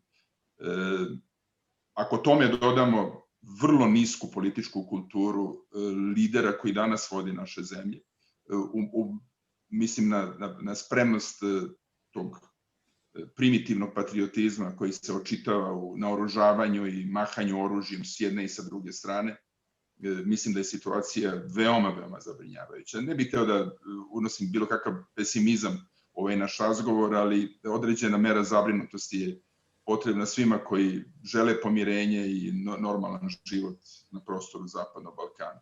I zaključujem, a pošto svet ne ide u pravcu normalizacije, već abnormalizacije, pošto svet ne ide u pravcu dogovora i nalaženja rešenja za probleme kao što su klimatske promene, kao što su interesi globalnih vojnih sila, odnos Kine kao narastajuće sile sa drugim entitetima u svetu, mislim da ćemo mi koji nikada nismo pokazivali sposobnost da sami pronađemo rešenje za konflikte u kojima živimo, biti još više ophrvani problemima u godinama koje dolaze. Gospodine Tadiću, hvala lepo i ja bih sad zamolio, ovim bi završili ovaj panel u sve tehničke probleme koje smo imali, ja bih zamolio Aleksandru Tomanić da nastavi da moderira ovaj skup. Aleksandra, izvoli. Hvala vam puno, hvala vam svima puno, zaista zanimljiva, zabrinjavajuća razmišljanja koja podstiču svakako na dalji angažman. Ja bih sad zamolila gospodina Đukanovića da nam predstavi svoj ekspertski izveštaj i da ja ne dužim, pošto već malo kasnimo, izvolite. Zahvaljujem, nadam se da se čujemo. Čujemo se. Hvala vam, Aleksandra. Ja ću zaista kratko da predstavim nalaze našeg istraživanja koje smo radili. Sad se ne čujemo. Koje smo radili zajedno, kolega Zlatko Dizdaljević i ja, i koje nosi naslov 2 decenije Igmanske inicijative, uvek korak ispred. Meni se čini da Igmanska inicijativa i sada nije više korak ispred, nego da je više koraka ispred realnosti sa kojom se suočavamo i sa brojnim nagomilanim problemima koje imamo u regionu.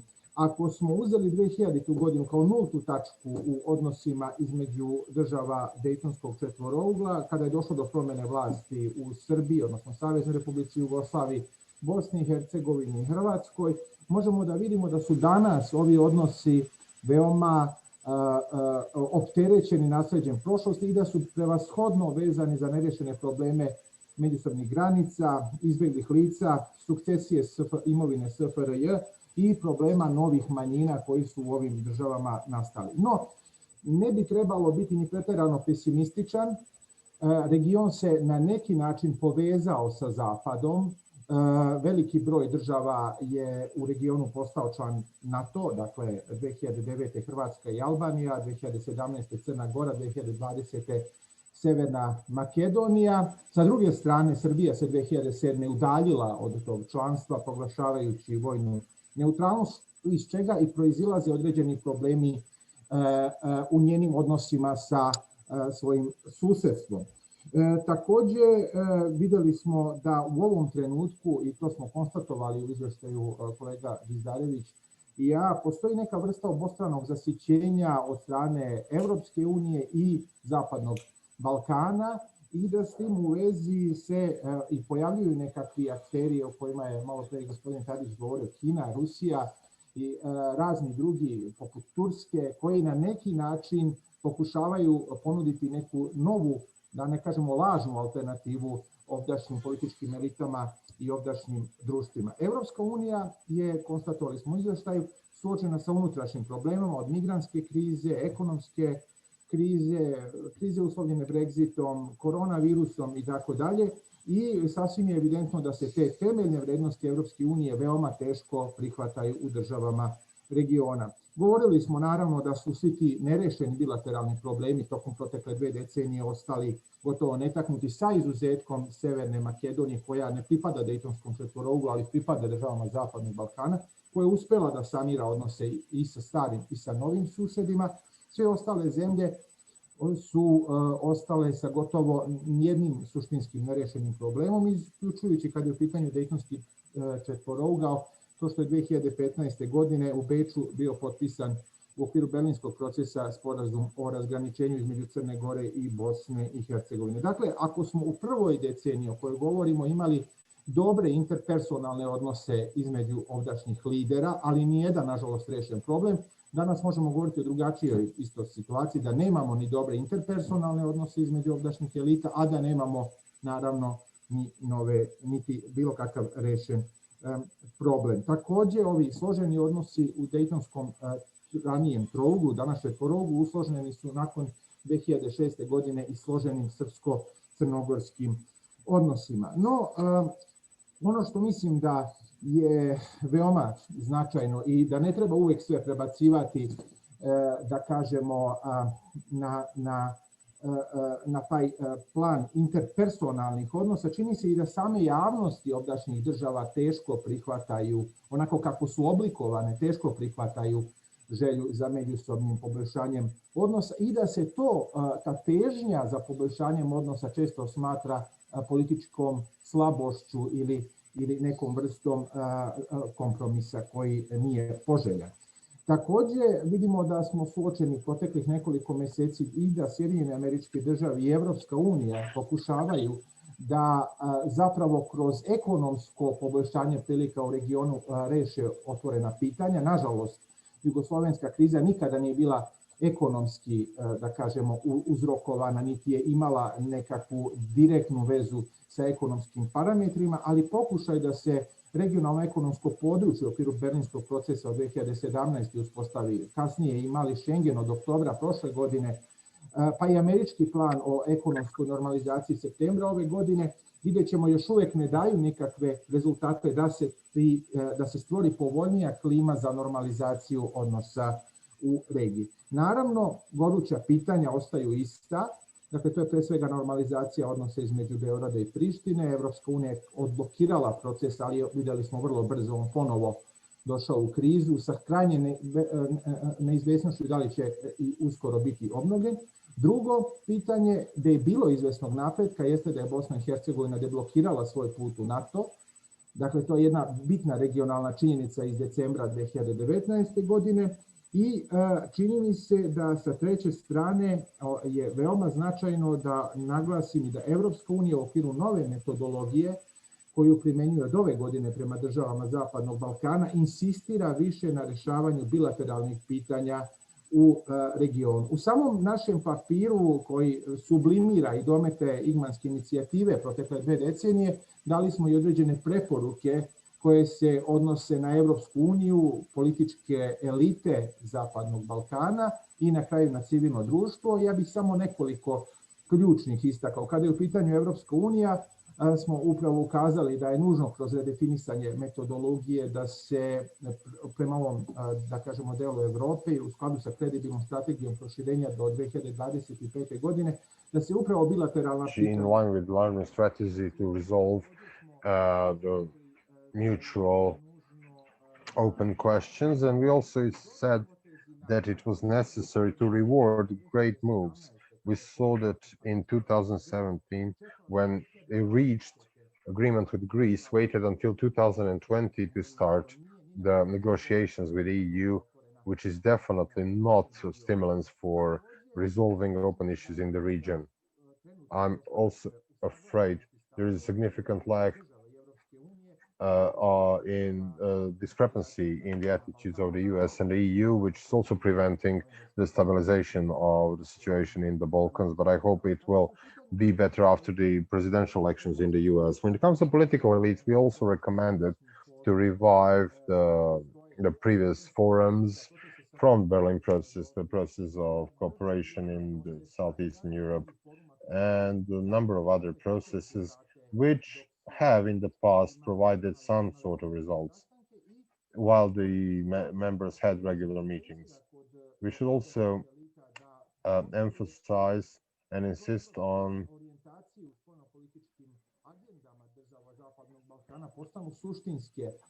making certain priorities and implementing priorities instead of just leaving them at the level of rhetorics. When it comes to civil society, we believe the Digman initiative as an initiative gathering around 100 NGOs and civil society organizations should have its place when it comes to dictating the tempo of regional cooperation, both multilateral and bilateral cooperation.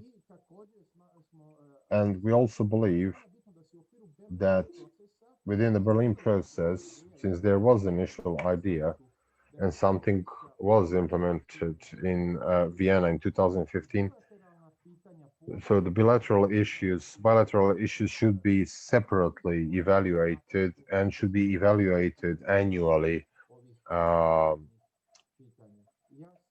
So I try to be as brief as possible. I'm sorry if I didn't manage, but I really tried to present the key recommendations from our reports. Thank you, Alexandra.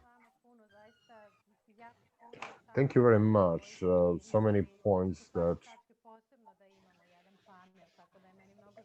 we can devote a whole panel to, so I'm really sorry that your report and your recommendations had to be summarized so much, but perhaps that is a concrete idea for us to gather once again around the report itself.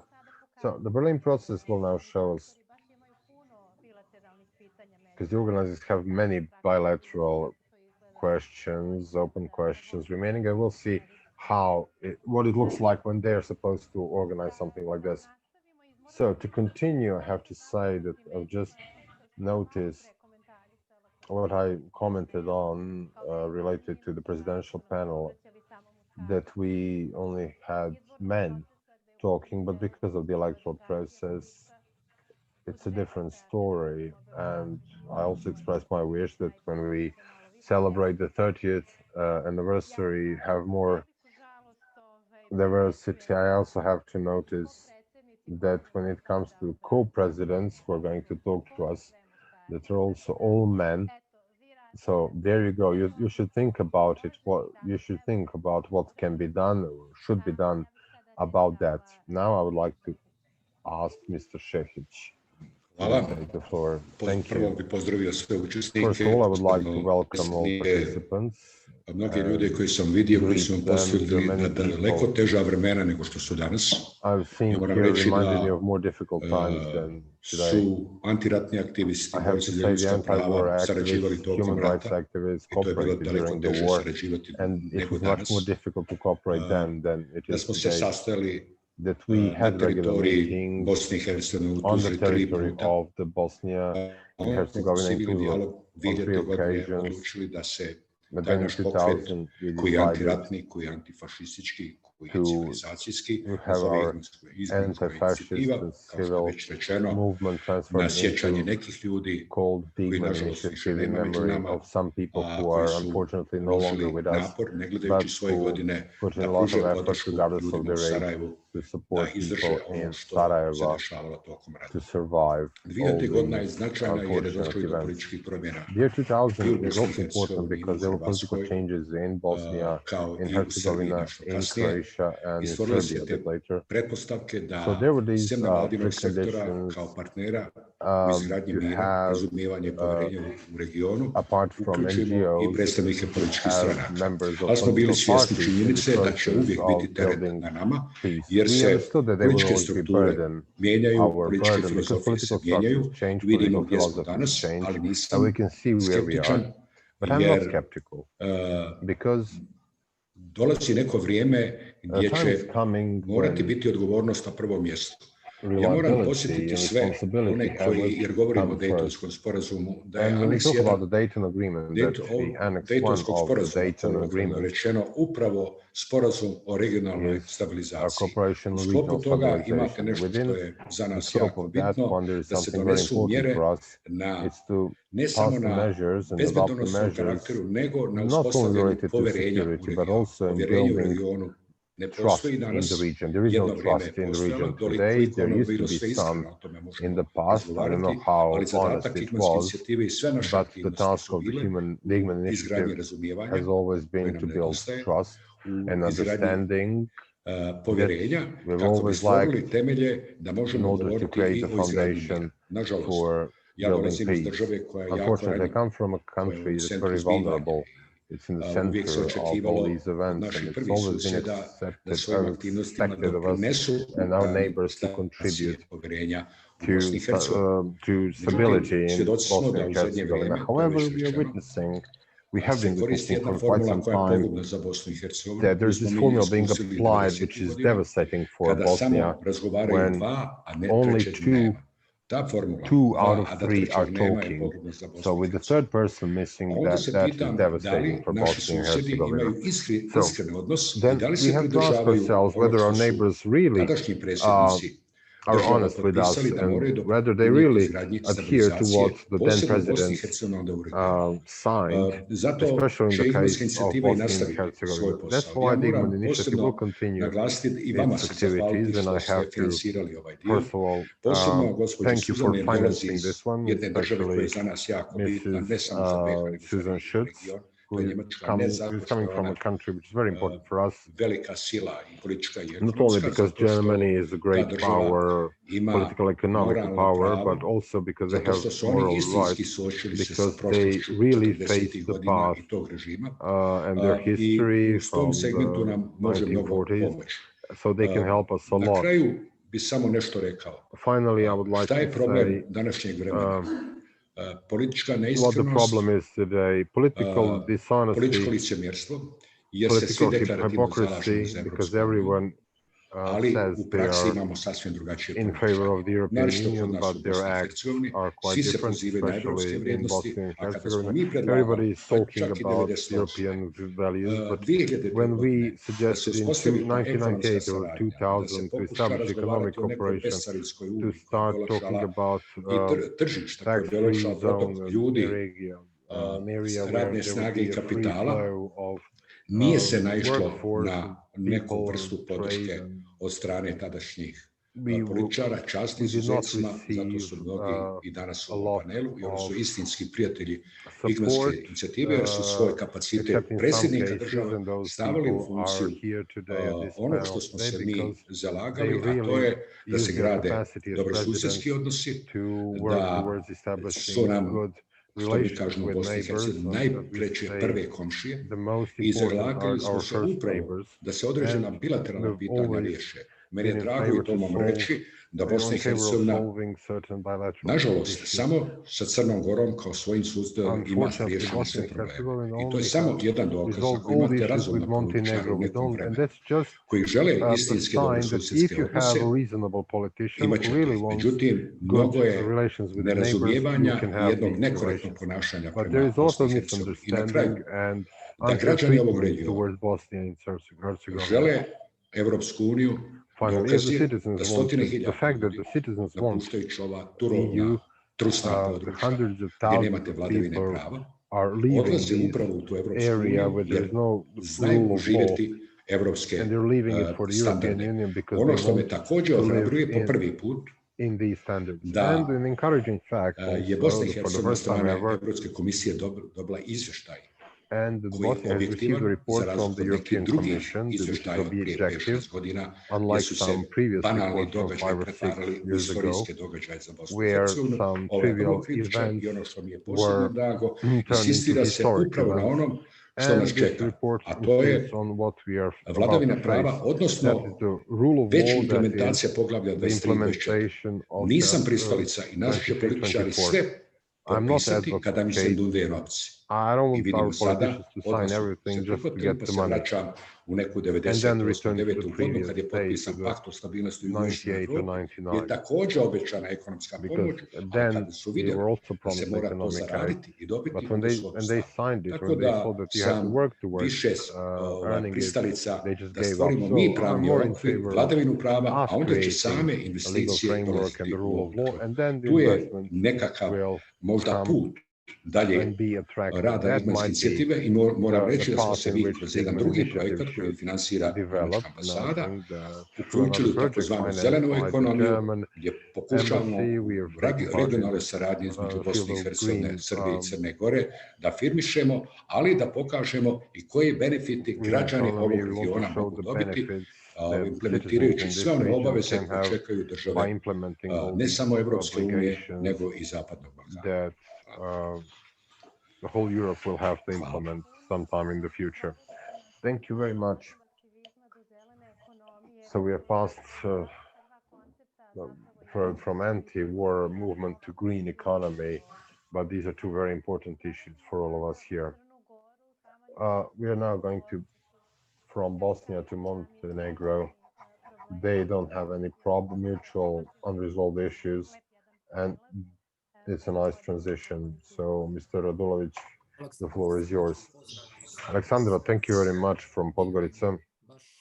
I share your comment that we're not gender sensitive in this organization, and I hope that some of the future panels will see a different composition. Also, greetings to all the members and the council, and I'm also happy to see Zoran Pusic is with us, was not in Podgorica when we adopted the very important document by the initiative where we reviewed all the activities we've done in the past 10 years, but also established 10 points that we should work on in the future.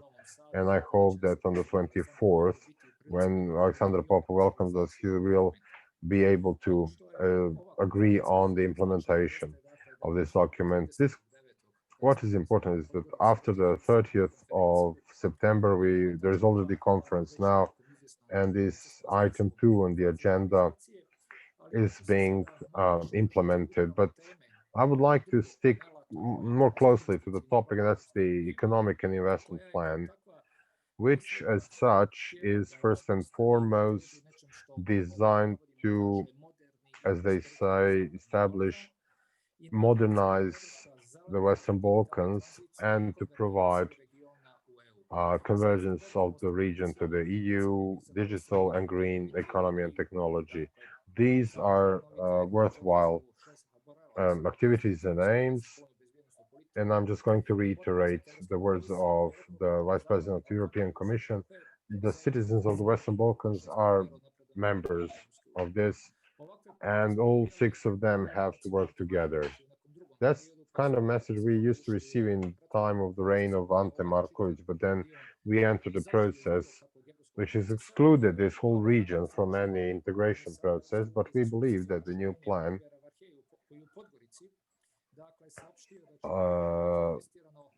which was proposed and presented by Oliver Varhelyi should provide the funds enough for creating new jobs. And I agree completely with Vehid Šehić, who said that when it comes to the issue of investment, it's not just economic issue, it's also an issue whether we are able to come up with a model functional democracy in our region, the rule of law, and some other preconditions. So this is not about unconditional funds. I believe that all countries in the region, I believe in this country, I'm referring to Montenegro, have to answer some questions related to the rule of law and functional democratization in order to be able to withdraw these funds and achieve some results. The EU estimates that through this program, the potential investments would be around 20 billion euros. And I hope that some from the region will tell us, for example, how much money has Croatia managed to get, and I believe it's like 2 or 3 times more than this amount, just by being a member of the state. However, it's still something that we need to support, and this conference is one of the proofs. What remains unknown is one piece of information that we will be presented with the guidelines for implementing the green agenda for the Western Balkans, and I hope that we will find out more about these guidelines after the summit in Sofia in November. So those guidelines will be very important for us in order to understand this whole plan that was presented in Podgorica and other countries in the region. So what I would like to agree with Vehid and other participants when we need to be ready to respond to such intention and such plans. So I believe that together with all these reforms, we need to improve the judicial system and the rule of law, because without such preconditions, no investment will give the desired effect. Also, there are 2 other elements to improve the mutual cooperation and the process of integration with the EU. When it comes to the process of 10 flagship projects, it's going to be very important for us to have these roads established, improvement of public buildings, also the lowering the emission and wastewater management, wastewater treatment, as well as waste management. There are also important investments to be made in the private sector to boost its capacity for innovation and competitiveness. And there is also a guarantee fund for the young. And let me take a look. I think it's item 6. They specifically mention the young people, because somebody pointed out already that many young people are leaving this region. That's one of the items that we need to recognize as such.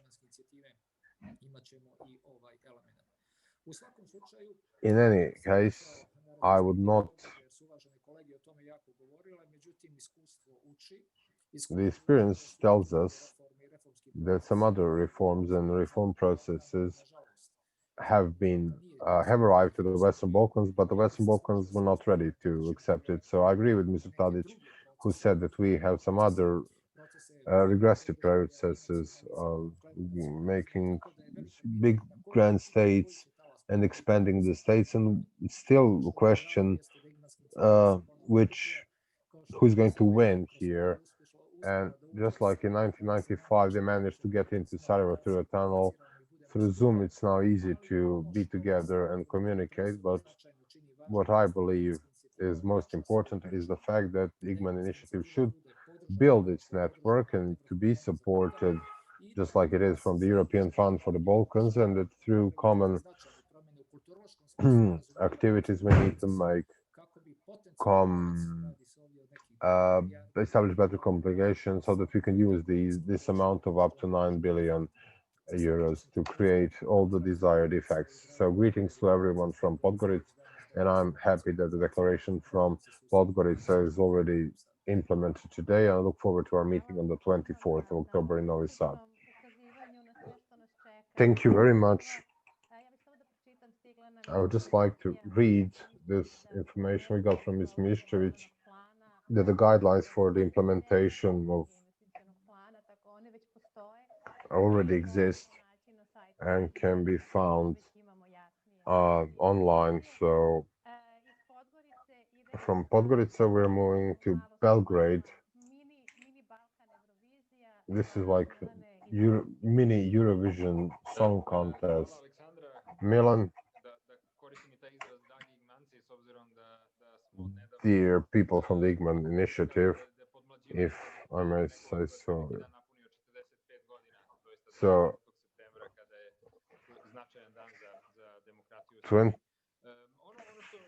what we would like to say, what was mentioned in Podgorica, and there is this negative trend, the need to send message on behalf of the Igman initiative, the messages that were necessary in the year 2000, still the same messages that we are going to send in the future. We see a lot of negative competition and the excuses being made in each of the countries when it comes to the state of the rule of law. So if you talk about how the rule of law in Serbia is a low level, then we hear from our neighbors that their situation is even worse. So we want to avoid this negative competition. We hope this whole initiative with the economic and investment plan will bring about some new atmosphere and improve our future steps. And another question that we would like to ask is the rule of law. By conditioning the economic aid with the establishment of the rule of law might be one of those steps, not by sending a message that no country in the Western Balkan will receive this aid, especially in anticipation of the economic crisis and consequences of the pandemic, but also sending very strong simultaneous messages about the importance of the establishment of the rule of law in our region. We also mentioned and talked a lot about the initiatives that were started by the Berlin process and then later improved through four freedoms, as we used to call them, mini Schengen freedom. And it's definitely one of the directions in which we need to work. And there are also these circular migrations. I would not now dwell into explanation and then fall into the same trap as our prime minister, who tried to explain a term and then made it even more complicated. But it's really good to think about the obstacles ahead, about our fellow countrymen, citizens, and people working in Bosnia, in Croatia, in Montenegro, and the way in which such obstacles can be overcome. That also talks about the importance of addressing young people, not only those who wish to continue their education or careers in the EU, but also those who might be interested in improving the quality of education in the region, which would make them stay in the region, thus contributing to its development. And I would like to finish with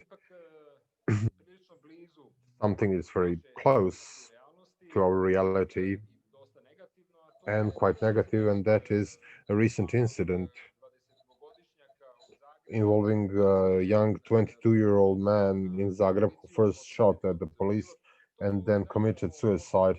That really says a lot about the need to address young people and the way they understand the messages we are sending. So apparently it is not strong and powerful enough, and there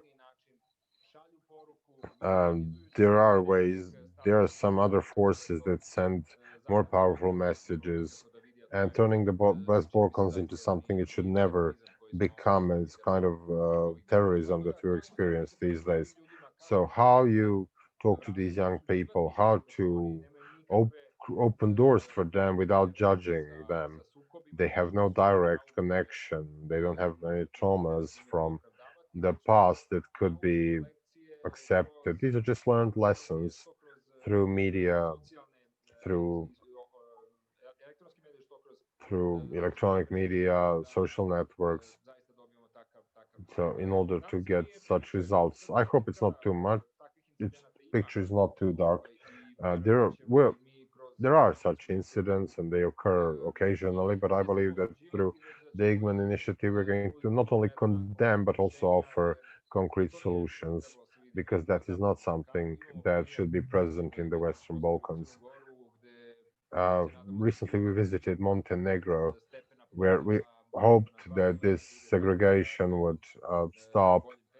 We hope that Sonagor is on the right way, and there are a lot of questions how we can do that. But I believe that with the help of all those who took part in the presidential panel and us who are all working in our respective countries,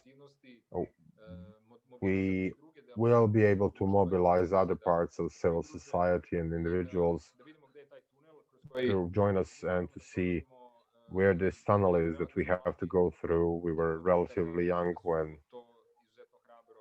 when those people in 1995 did it. So I was in the army, so I can't say I was very young, but it's one of the roads that we have to keep walking on. And I hope that Popov, who wrote a very good book about the 20 years of the initiative, will help us describe the next 10 years. Thank you, Milan. Thank you very much. The young people who are experiencing traumas or people who don't want to live through these traumas, who don't want, who are running away from this. But we do have to pay more attention to them. So having toured the Western Balkan, let's look into the EU. And let's see what Mr. Jakovčić has to say. Greetings to everyone from Zagreb, from the atmosphere that Milan mentioned. And I would also like Zoran, who is with us, to make any amends to whatever I say here. And Alexandra, I'm here with you, and I support your remarks about the balance and equality. It's a very important issue. And I hope that the initiative will pay more attention to it in the future. What Milan stressed, yes, yesterday there was an incident, an attack, an assault on the government building. Luckily, there were no casualties. One police officer, security officer, was seriously wounded, and that shows the atmosphere in which our societies are operating now. And with the heritage from the 1990s, we're talking about authoritarian ideas, weak institutions, and as we can see, we are very much in line with the international trends in that respect. So this was actually yesterday a cocktail that we've been witnessing for quite some time in the West, in Europe, and in the United States. And this cocktail should also contain the history from the 90s. And this is a person who grew up in the family of a veteran who, from the war, they found the whole arsenal. And his father was a veteran. His uncle died at Ovčara in Vukovar, and this is the best indicator where how manipulation and lack of facing the path can have. I believe that the government in Zagreb and the prime minister are shook more than they would like to show, because yesterday afternoon there was a huge amount of support provided to this attacker, this 22-year-old boy, who recently after that escaped from the St. Mark's Square and committed suicide. But in the meantime, he sent a message over on Facebook that there will be time, justice will come, and better society will be created, which undoubtedly, when we look at some biographical elements,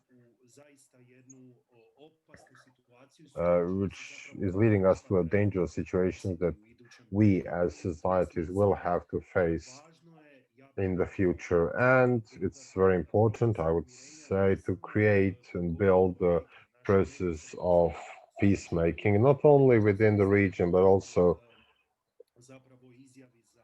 what I mentioned in my statement, in my interview to Povjeda Daily from Podgorica. We also have to build the reconciliation process within the countries, and then this internal building will then help the overall regional process of rebuilding trust and reconciliation. In Croatia, since this summer, we've been noticed something, some kind of legacy has been left by President Stadic, President Josipovic. We can see that this government and this prime minister slightly better understand what happened yesterday and how important it is to decrease the social tensions based on the 1990s, mutual frustrations and unfulfilled expectations. So their process of relaxation has begun in Croatia. Naturally, it's very sensitive and fragile. For example, the incident of yesterday can really shake it and perhaps change the priorities overnight when it comes to our prime minister and the prime minister. We hope it is not going to happen. So it's important to support the process, no matter how fragile and weak, as I would add, is. So on the other hand, there's this element of corruption that this government cannot put an end to. So with these important steps made towards reconciliation, there's also very aggressive corruption. It's also something very current these weeks in Croatia. So all this creates a lot of confusion among citizens and puts us in a situation in which it's difficult to make any estimates or predictions, especially because, as I've already said, we have a very bad general situation in the world and Europe itself, which is not so determined anymore when it comes to EU and the process of reintegration. Somebody mentioned today that we are getting tired, as if we are getting fed up with each other. And this process, regardless of the fact that it's not flawless, we also have to accept that it had both good and bad sides. However, I would like to return to the lowest possible level, this Europe, and the fact that Croatia is a member of the EU. But my friend's daughter has just went to Britain to study while she still can. So there are these opportunities for young people to develop. So this type of communication is important because it opens up a lot of space. In terms of economy, the process of integration is rather makes this immigration process weakens our economies, especially since we have very well-educated citizens leaving the country, and we are using also people who are able to think critically and able to change the society. But so overall, I think that the European process and the EU integration process is very important. Also, Europe itself has its flaws. There are countries such as Hungary, Germany itself. So there are things being overlooked and turned a blind eye on. So we live in a very turbulent time, I would say. And when you couple that with everything that we went through in the 1990s, during the 1990s, it creates a completely new situation and new challenges ahead of us. Thank you very much. Yes. Actually, your talk related to the reconciliation within society and legacy from the 90s, the membership in the EU does not change anything about that. If we take Croatia as an example, this process has not been used well enough. We all have this task to use it much better in the future. You said that Zoran is also here and he would like to say a couple of words. Greetings to everyone. We haven't seen each other for quite a while, which is basically because of my medical issues. And now I'm here sitting in front of my laptop, and I'm glad to see so many familiar faces as an adolescent with an artificial hip. I missed the first part, so I had problems getting in, so I don't know exactly what you were talking about. So when it comes to economy and the position of Croatia, I know more or less, well, as the most of you. I find out stuff from the media, and the situation, despite the fact that we are members of the EU, is not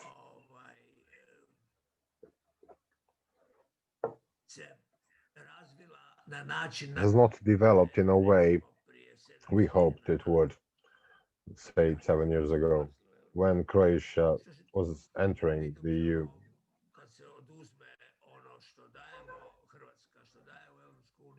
When you subtract from what we get and what we give to the EU, I think that the positive balance is about 2 billion euros. However, the Igman initiative has acted in many different ways.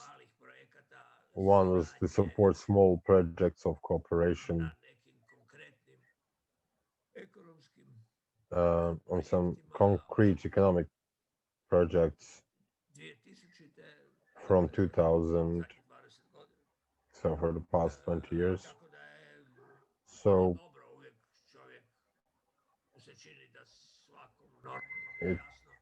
every normal person understands that Croatia is more competitive with its neighbors,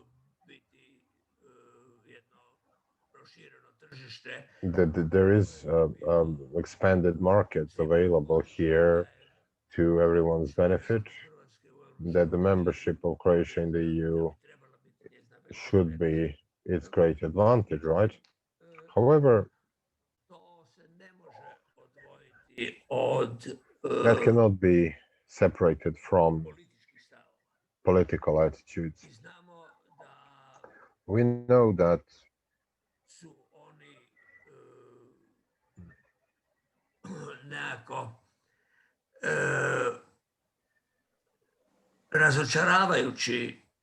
sort of disappointing when we compare For example, our conference in 2011 in Belgrade, where we used to sit with the presidents of all these four countries, with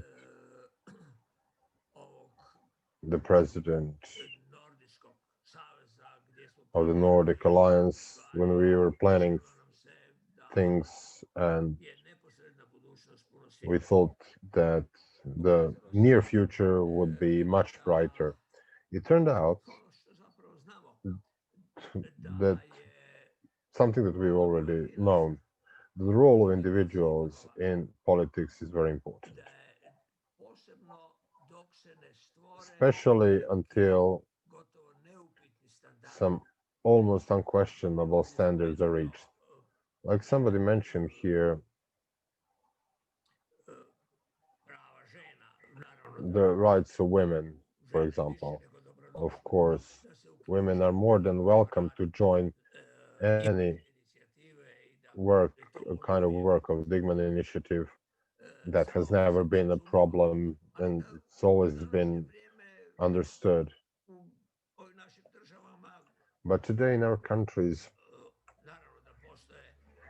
of course, there are some radical strains, but they are minority. We are not discussing these rights seriously anymore, but many things that we try to talk about and we thought were natural, that having good relations with your neighbors is something that, and the promotion of such relations should be treated as a patriotic act, something that contributes to the improvement of your own country. But we know that's not the case. We know that we had politicians 10, 15 years ago who were leading our states, who accepted such ideas and contributed to them. But then 10 years later, after that, we got politicians whose politics was just spreading hatred in order to achieve support of part of the electoral body. I think that over 20 years that's been the main activity and the mission of the Igman Initiative. That means that the ideas related to the individual, if you're lucky, for example, a good prime minister or a good president, if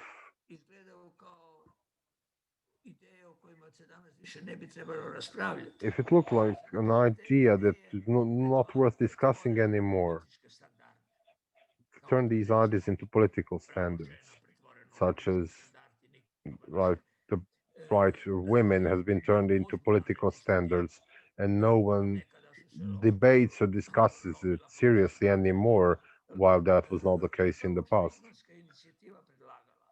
All this has been suggested by the Igman Initiative, and it's mostly about creating good relations with neighbors. It depends greatly on who is at the head of the state at the moment, and we think that this should be the starting position from which that's an unquestionable issue. One of the good examples is what Vehid mentioned, the relation towards Bosnia and Herzegovina, and I can say only for although it generally can be applied to all members and co-presidents of the Igman Initiative. So we have always, at least I have always been against and stood up against the patronizing relation towards a neighboring country which had gone through such horrible things during the wars of the 1990s. Quite the contrary,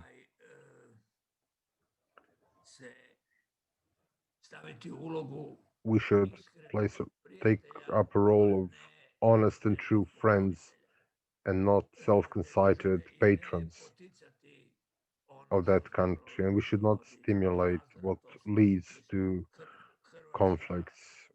So Croatia deserves a lot of criticism for that. And as an NGO and as the president of the Igman Initiative, I've often mentioned that publicly.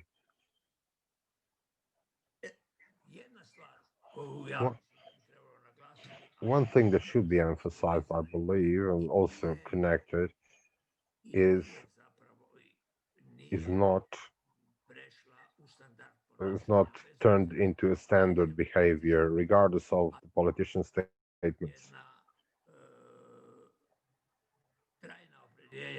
That is a permanent devotion to peace and avoiding conflicts, which leads to conflicts and militarization in this area, and also militarization of this whole society.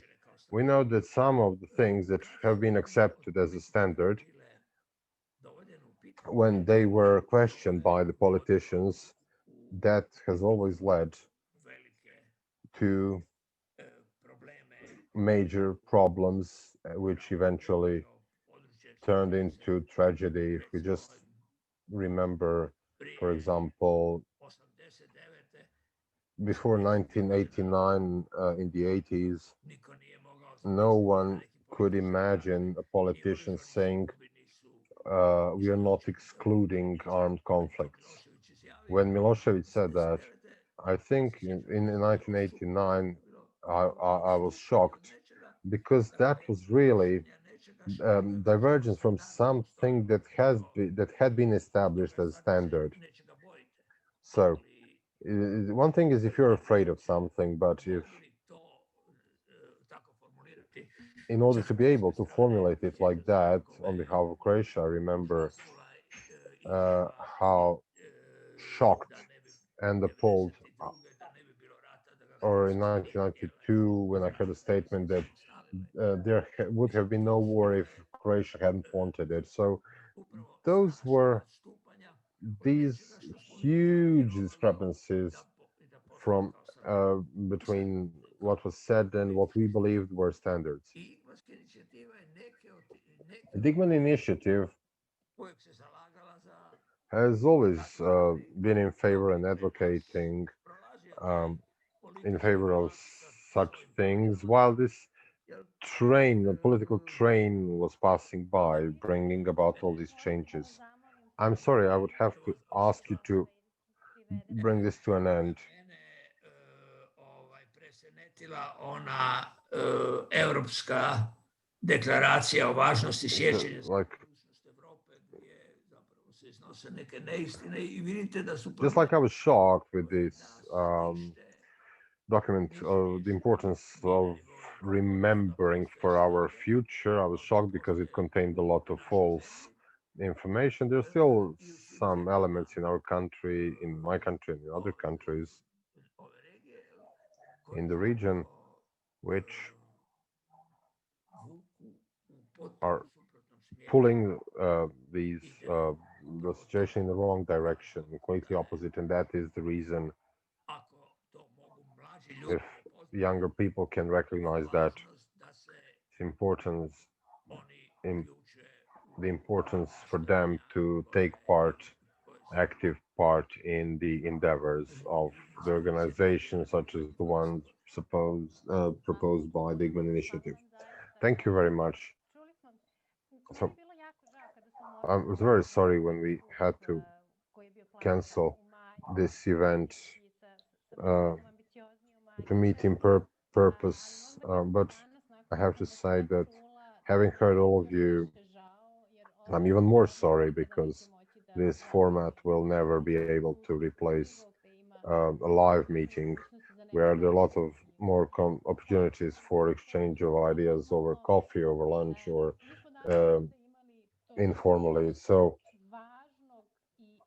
we had so many important things here to mention and discuss that it was really wonderful to hear. You've made a lot of points that will make us think, and we're going to think about all these opportunities missed, and it's a shame that this experience is something that current leaders are not interested in, unfortunately. And then there's also a lot of mention of economy. There was never a lot of talk about economy and investments. So there's always this thing about poverty as well, this great poverty we have, social exclusiveness. And I think that should be also the other side of the coin, that we need to think about more when we talk about even when we talk about some positive economic indicators. And at the end of the day, it's still democratization process, and for which we believe we have made progress from the 1990s, but in some countries are making drastic movements back to the models from the past. So there's a lot of work for all of us. A lot of from different frameworks and fields of work. I would like to thank you once again, all of you. Alexander, you have the final word. Hvala i Menjakinjo. Thank Ja se you, slažem sa tobom, I agree with you, tim pre što sam i ranije rekao da sam ja čovjek starog kova i volim da gledam ljude lično lice u lice, tako smo mi u Igmanskoj inicijativi i radili. Mi smo jedno, da kažem, regionalno bratstvo. I zato smo i valjda i opstali ovih 20 godina što smo opstali na jednoj ideji o tome da treba da društvo živi, ova društva da žive normalno i da mladi imaju neku perspektivu. Ovdje su skoro svi učesnici rekli da je danas matane kao i pre 20 godina neophodno da Igmanska inicijativa i dalje traje i da radi ono što je radila. I mi jesmo zbog toga i pristupili podmlađivanju Igmanske inicijative i evo Branislav, Milan i Eugen su dobili od nas štafetu.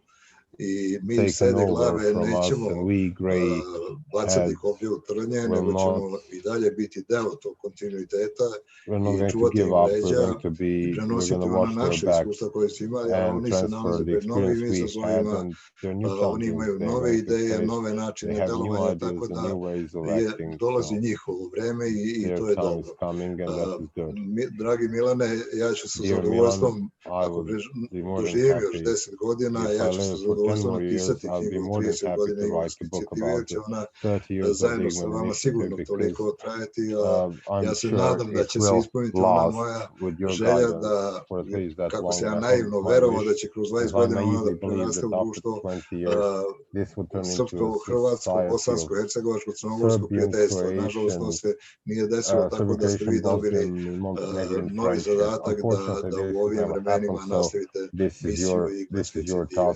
Mi smo ovde kroz ovu konferenciju napravili jedan vremeplov, zapravo kroz prvi panel smo pogledali u budućnost šta nas čeka i kroz izlaganje gospođe Šulc i kroz ono izlaganje gospodina Varpiljija, da bi se opet vratili kroz predsjednička izlaganja, gde smo mi bili, šta, gde smo potrošili ove decenije, ovih 20 godina, da se maltene vratili ponovo u neki retrogradni deo.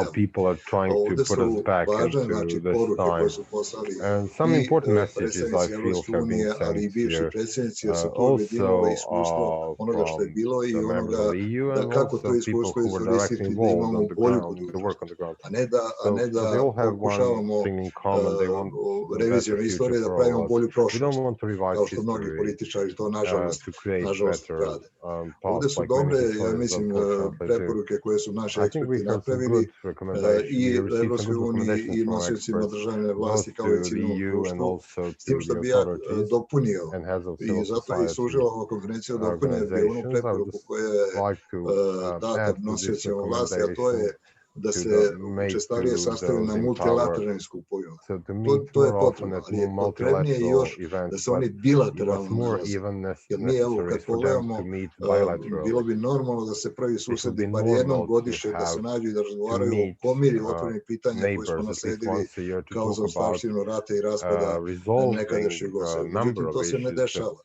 Nema razgovora između Beograda i Zagreba, između Beograda i Sarajeva, između Beograda i Podgorice i obrnuto. Ja sam sad iskoristio Beograd. Dakle, to je potrebno da se desi. Meni je važno da ovu našu konferenciju su pratili mediji, da ona ode, da njene poruke odu šire u javnosti i prema javnosti i prema nosiocima državne vlasti i da na taj način izvršimo jedan uticaj kako smo i do sada radili na one šire društvene slojeve, ali i na one koji su odgovorni za trenutno stanje.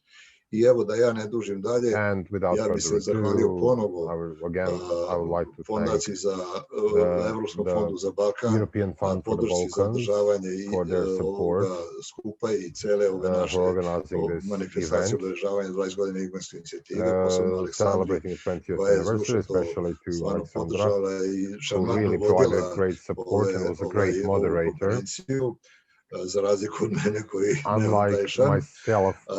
Zahvalio bi se takođe i svim učesnicima, svim panelistima i nadam se da je ovo bila jedna korisna konferencija, jer evo Nemac održava ne znam koliko konferencija, ali mi smo pokušali da obeležavajući 20 godina Igmanske inicijative pošaljemo i neke poruke za budućnost. Hvala. In order to send messages for the future. Thank you.